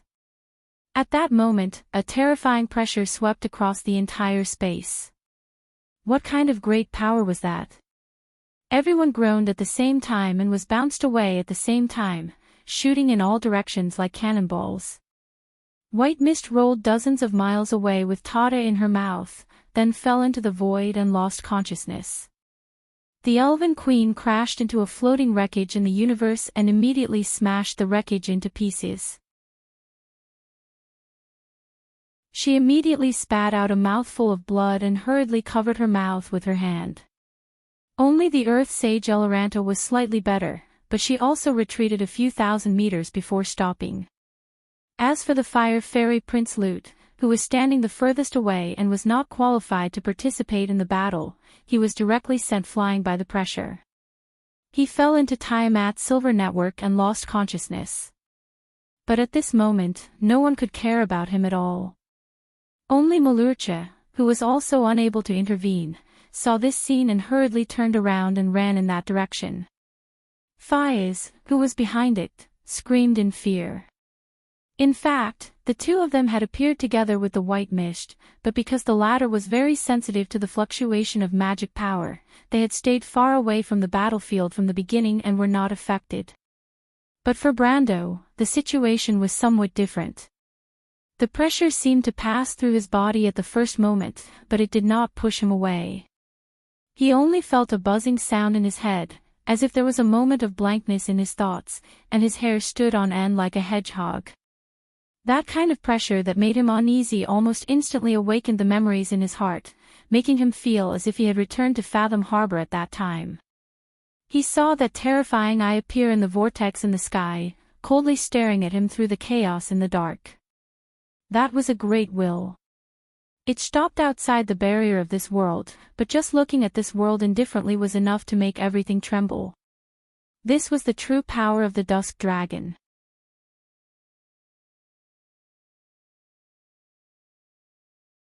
Chapter 1187. Although the idea of imprisoning Dragon Queen Gwendolyn in a cage based on the Roman's body and Constance's kind personality failed miserably, she was at least right about one thing. The power of chaos could not be completely brought into the world of Wonde, let alone materialize within the laws of Tiamat. Because the whole of Wonde could not withstand the will of the Twilight. Even if all the magic and laws of Wonde were drained, it would not be able to recreate even 1% of the Twilight Dragon's power. This was an existence that even the gods had to fear. How could a few mere mortals treat it as nothing? The invincible power swept through the entire elemental barrier, but the Roman quickly noticed Brando, who was floating in the void, seemingly unaffected. She saw with her own eyes that her power passed through the latter's body, but as if there was nothing there, it swept through without any hindrance. She exclaimed softly, feeling that the verdant in her hand was slightly hot. At this moment, Brando's mind was in a mess. It was as if a lot of memories flooded in, turning into a mess of fragments and images, flashing in front of his eyes. It was like a fast-forwarded movie. The speed at which the scenes changed was so fast that it was dazzling and too much for the eyes to take in. The scenes took place in Bucci, Fortress Reden, and Brugloss. It was like a life and death struggle in a dark forest. Sometimes, it was like a banquet under the dim light, where people were drinking and dancing. Or it was in the mountains of Grenoires, the black pine forest on the gentle slope against the starry sky, castles, manors, marching troops, people and horses, wind lanterns hanging on the saddle, and a silent knight wearing a metal mask. It was like the conspiracy behind the thick curtains in Ampere Seal and Coldwood Castle. He heard the voices of people arguing. The princess's voice, Amandina's voice, Freya's voice, and finally all kinds of voices buzzed and buzzed, annoying him to no end. But it was in such a mess of lights and shadows that his heart was strangely calm. He remembered some things. Tolman had told him that Martha hoped that the Iron Folk could defeat Dusk, but this hope was so illusory. No matter how one looked at it, it was just a depressing despair. This was an era that belonged to mortals. Everything he was familiar with, whether it was Princess Griffine, the little prince, the Valkyrie who had followed him in the past Erwin, or the overly serious Amandina. Or rather, he opened a new bar in the Mente area. Every time he saw a red copper dragon Redo, he would smile, and everyone else. In his memories, he saw Chiara who pressed the crystal pendant of Cypher's heart into his palm, Vahina who was furious in his family's castle, and Knight Jocko who somewhat worshipped him. Many, many people, he hoped that all of this could be preserved. He did not agree with Constance's philosophy, nor did he dare to agree with the tree herder's approach. Perhaps the dark dragon Odin had noble intentions to protect this world, but his approach was not necessarily correct. He believed in himself, believed in Martha, believed that even in the game, the players could defeat the Dusk Dragon. He believed that in this world, he could do the same. But at this moment, he doubted it. Because he deeply understood that in his heart, he also lacked confidence. What if he was wrong? In the face of this terrible power, how could the weak mortals resist it? Perhaps the Silver Queen, Odin, and the tree herders were not wrong, because Lady Martha might really be wrong. She should have chosen another path from the beginning. He was in a daze, but Haku's voice in his mind sounded a little anxious. Brando, you bastard, wake up. What this elven lady regretted the most now was that she should not have been so aggressive in the beginning, causing Brando to isolate her in a corner of his spiritual world. Now, she had no one to respond to her. Because she had lost the ability to spy on Brando's spiritual world, she did not know what kind of state he was in, but this guy dared to be in a daze in front of the Dusk Dragon. She really did not know whether to be angry at herself or to hang him up and beat him up. Unfortunately, Brando obviously could not understand the lady's anxiety, so all of her calls went unanswered. She looked in the direction of the Dusk Dragon. The merchant lady gently struggled out of Dragon Queen Gwendolyn's embrace. To be precise, the latter could no longer maintain her previous posture. As the one closest to the Roman, she was naturally the first to bear the brunt and suffered the most injuries.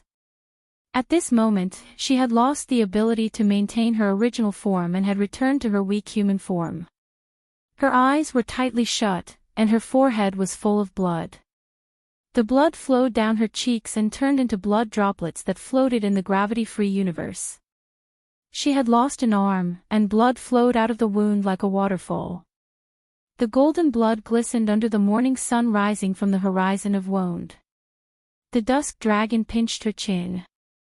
Gwendolyn had long lost consciousness, and who knew how many bones in her body were broken. She could only weakly allow the Roman to hold her head. Blood gushed out of her mouth and flowed onto the hands of the Roman, but the latter did not care.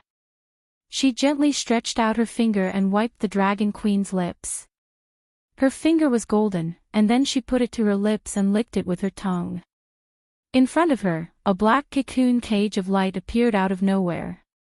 The cage was only slightly bigger than a fist, and within it was the fairy. Tata looked at her with a pale face, but the Roman used her other hand to throw away the unconscious Dragon Queen. She held up her hand, and in her palm was the glittering golden stone slab. She stared at the golden stone slab in fascination and sighed. How can I let you play Odin's old tricks again? Besides, 1,000 years or a few decades is just a breath to me. It's hard to understand your mentality of struggling at death's door. But I'm very worried about that bitch Martha's tricks, so I won't give you this chance. Lady Martha was your opponent for several eras. You have never won against her when she was still in this world, the fairy said with a pale face. What's the difference between insulting Mother and insulting yourself? You can kill all of us at any time. As a higher existence, what's the point of humiliating us? Indeed, the Roman replied. This is the source of my anger. Emotions are really unnecessary. I have some doubts about whether I did something wrong, but fortunately, the outcome has been decided. There was dead silence all around. The Elven Queen coughed and looked at Eloranta on the other side. The sage frowned, but shook her head at her, indicating that she should not act rashly. Haku's heart sank. At the last moment of this world, what she thought of was not Loki's Mercury staff, nor was it Osopal's eternal indestructible artifact. What she saw in front of her was the ethereal, pale, quiet face of an elf. It was her concubine's sister. Her name was Metisha. Little one, if you don't react, we'll all be buried with you, she murmured. But this sentence seemed to have some kind of effect. Brando's index finger moved slightly, and his eyelids opened a little. He felt that something had formed a connection with him. It was light, white and flawless. There was a soft sound, and even the Twilight Dragon, who was mocking the others, could not help but turn around. Everyone saw a bright brilliance rising in the darkness. It was a pair of wings. It protected Brando's back, piece by piece, and each piece was like the light of the birth of heaven and earth. Woned, such a world was born in the light. Life was born in the water, multiplied on the earth, protected by the wind, and endowed with wisdom by the flames. The mortal world was formed. First, it was water. The ice pearl and the shallow sea sword emerged from behind Brando, and a blue light flashed from the earth of Woned. William, who was trekking towards a rift valley in the Great Glacier, suddenly saw the entire fault zone glowing with a blue light. Then, with a long howl, he saw a blue brilliance rising from the rift valley into the sky. The mage leader looked up and narrowed his eyes slightly. The blue light formed an ancient rune behind Brando. It was a ring-shaped eye, symbolizing the search for knowledge and truth. The observer's eye. Bai was the first to react. Then, it was the earth. The gray emblem of Gaia took shape. Finally, it was fire. It was a golden flame, with two snakes coiled inside. The three holy swords resonated with each other. However, the light wings behind Brando gently flapped, and the white feathers fell on the three runes. In the flickering light, it seemed to form a network, and in this huge network, the three ancient runes returned to each other. This. Miss Tata was stunned in the cage. This is the wings of light. How is it possible? When did Lady Martha leave such a promise on Mr. Brando? The Elfin Queen could not help but blurt out. She coughed heavily, and then said in disbelief, "Ancient people, ancient kings, this is the supreme language. I give you wings made of light, and then I can promise you King Dash," Bai muttered to himself, damn it, why didn't you tell me earlier that you have such a talent? We were still looking for it, but Mr. Brando was clearly in front of us. Lady Martha, this is really, Brando seemed to turn a deaf ear to everything in the outside world. He raised his head, his eyes empty, and stretched out his right hand. It was all in an instant, the emerald flew out of the Roman's hand. The Twilight Dragon subconsciously wanted to hold it, but it was useless. This scepter of nature seemed to be unaffected by all rules and power, and it came to Brando's hand without hesitation. That was the power of life. So the world became. Brando looked at the Twilight Dragon and said lightly, "The next time we meet, it will be time for us to settle the score." Yellow Dragon. The cage that enveloped Tata was shattered. And the book of gold in Miss Merchant's hand actually emitted a dazzling light at this moment. "Lady Alanta. Your Majesty." Miss Fairy jumped up and shouted this sentence with all her might. "Complete the seal. P.S. It's the end of the month, please vote, friends, it'll be moldy if you stay any longer. Also, there are readers asking about the progress of the book. I can only say that it's not over yet.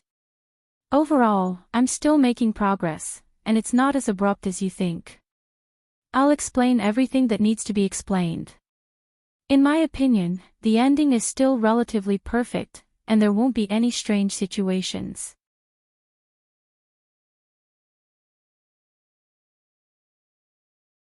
Chapter 1189. Elaranto looked serious as if she had been waiting for this opportunity for a long time. She immediately threw the war slate in the direction of the Twilight Dragon. The golden slate flew out of her hand, and after flying for dozens of meters, it suddenly stopped in mid-air and slowly began to rotate. It rotated 180 degrees clockwise, and the Gaia emblem in the center rotated counterclockwise at the same time. Then, with a soft click, it caved in. Full soft light gushed out from the caved-in Gaia emblem, and everyone present saw this scene at the same time. It was as if the dwarven god, steel forger O'Solon, in the myths, had taken out molten steel in front of his eternal forge, and then poured it into the trenches in the earth to forge the whole world. When the golden red lava flowed on the ground, everyone also saw lines that emitted golden light extending from the engravings of the slate. When the light touched the space outside the slate, it immediately spread out and formed a pale golden network. It was as if the golden book had expanded 100 times in an instant. Every time the light spread out along the network and touched the void, it quickly expanded 3 times in a row. With a soft sound, a huge circular array with 3 layers that slowly rotated in different directions was instantly formed. This circular array had the golden slate as the center, and 17 runes appeared on it, representing the laws, elements, and magic power. Order. Matter. Energy. The 3 existential forces determined the foundation of Won's existence. In the description of the Pale poem, they were the supreme authority that Martha had given to the existence of this world. They were the will of the world's creation, the cornerstone of the existence of the Tiamat law. It was the elemental code of through. Haku was stunned. This was the symbol of Martha's supreme power, and the mother of the gods had already given her scepter to the mortals. At this moment, she suddenly understood. What was the absolute saint? The supreme order, the power of existence. It was a power that mortals could not control. It was once only owned by the gods, and the Truth Parliament had used this power more than once to fight against the Twilight. However, the ancestors had tried many results, but they had to face the same possibility. As order became stronger and more complete, the resistance from dusk and chaos became more stubborn. The chaos of all things would always increase, and the eras would always end with rebirth and destruction. Only by fusing with the chaos could one return to the chaos. The lowly iron people seemed to be the only hope of this world. But who could guide a weak hope to grow into a flower of victory? The gods had long since disappeared, and the ancestors had also left this world. The mortals were still unable to control their own destiny, and the world still needed the final opportunity. It was as if the needle was pointing to the predetermined moment on the dial of a clock. When the gods released their hands, the rusty spring had already begun to reset. This was the final push of this world. Here is our agreement. Even if I have to sacrifice myself. She seemed to hear the grinding of gears in the void. Her gaze passed through 1,000 years, back to the time when the forest was quiet and distant, and the silver elves walked in the forest. It was a broken flag, a bloody sunset, and on the scorched land, the people who had lost their authority were making their last desperate gamble. The dragons, the wizards in the clouds, and the noble elves were not the main characters of this battle. The real four main characters were standing there, as if behind a hazy fog, a long blonde hair, a golden-red holy sword, an elf, and her remaining 21 knight, a noble from the White Bay coast, holding a scepter, and a short-haired woman of few words. The man who was surrounded was already injured, and his body was a little bent, but he was even more calm. Then, all the dreams were shattered. Haku saw a sword, a long dark golden blade, and the cracks were filled with dark red light. However, the sword was burning with a golden red flame, like a holy flame that cleansed all the filth in the world. The sword was held in Brando's hand, and with a casual slash from bottom to top, the blade was still tens of thousands of meters away, and in the dark void, a golden line had extended from bottom to top beside the Twilight Dragon. A crack seemed to be cut in space, and then endless flames spewed out from it. The law of space, the flash-strike sword art, the supreme mystery of the Flame King. At the same time, there was also the shallow sea sword, Cinna's ability to counter armies, but it was displayed in the form of flames. The law of the two swords merged into one in Brando's hand, and there was no sense of obstruction. Dusk was about to attack Eloranta, but she was forced back by Brando's sword. She felt a deep sense of fear from Brando's sword, and it was not Orpheus itself that attacked her, but a few of the basic laws of the Tiamat law. She even felt that if she did not avoid this sword, she might really be injured because of it. At this moment, the holy sword in Brando's hand was exactly the same as the spear she had faced before, or even stronger. She remembered the name of the spear. It was called Firmament, the Azure Spear. The merchant lady's dark pupils contracted deeply, and she finally felt threatened at this moment. Eloranta had already displayed the elemental code, through, and she knew what she was going to do at that moment. That damned woman, Martha, had indeed schemed against her again. But the latter had given her authority to mortals, which meant that she had actually destroyed herself. This was something that the Twilight Dragon had never thought of. How could she do this? For what? For those lowly insects? Such determination, such desperation, the departure of the gods seemed to be just to let this world continue. But what she could not understand was, were the mortals who continued this world really the heirs of that glorious kingdom? She remembered the divine people who were her enemies, remembered Martha and the gods. They were completely different from the kingdom that struggled in the mortal world like beggars. Originally, she did not need to understand. Emotions like understanding order did not exist in the will of the Twilight Dragon. She also did not need to be angry, because anger did not belong to her cognition. But at this moment, complex emotions were transmitted from the kind personality of the Silver Queen, Constance.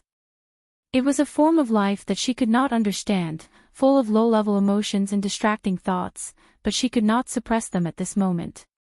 Why? These damned guys, why do they do such meaningless things? In the past few eras, she had been enemies with these old-fashioned guys, and she could not even conquer these inflexible guys.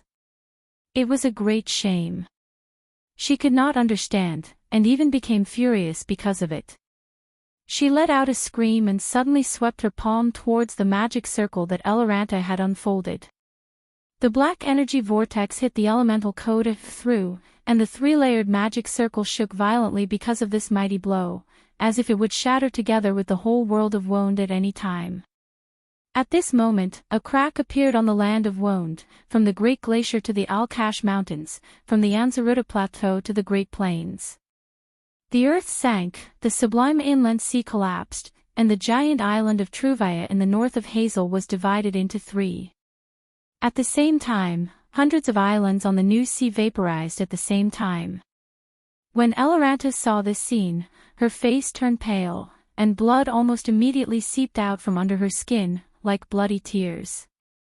Almost everyone felt a terrible scream in their minds, but only Brando ignored the storm and stabilized the holy sword Odorfice in his hand, and slashed at the Twilight Dragon with all his strength. The Roman turned her head, and a few black vortexes appeared between her and Brando. But at this time, the dazzling golden line drawn by Brando's blade suddenly turned into 9, and the 9 luminaries' sword art immediately penetrated the gap between the black vortexes and mercilessly slashed at the former. This was the second time the Twilight Dragon felt a sharp pain from the depths of her soul since she gained consciousness. In her memory, only the tip of the spear that seemed to shine with the verdant brilliance of the world hit her hard in the eye. She raised her head and wailed, and everything was in vain because of this. At this moment, it was like yesterday. Her attack was immediately interrupted because of this. In a split second, the Elven Queen covered her mouth with one hand, and blood dripped between her fingers. At the same time, she threw out the slate in her hand with the other hand. Among the 17 runes, there were also 3 laws: creation, existence, death. That was the integrity and consistency of the Tiamat law, the logic and cycle of the world, the beginning and end of everything, the true meaning of existence. When Brando saw the bright light, he faintly felt something in his heart. He seemed to have seen the beginning and end of time, the world before space and matter existed. It was like a great word, which could neither be described with words nor expressed with sound, but naturally represented all the truths of this world. Mortals only needed to look at it to understand everything. When the second array was formed, the Twilight Dragon immediately felt that her influence on the world was reduced by half. She saw the wounds on the ground begin to heal, the sea no longer boiled, and the mountain stopped moving horizontally and sinking. A thin, crystal-like barrier appeared between her and the 2 laws. This was the Realm Crystal Barrier. A panicked expression appeared on Roman's face, and she reflexively tried to flee. But how could Brando give her the chance? He appeared between the elemental array in a flash, and his order points almost instantly dropped to 0.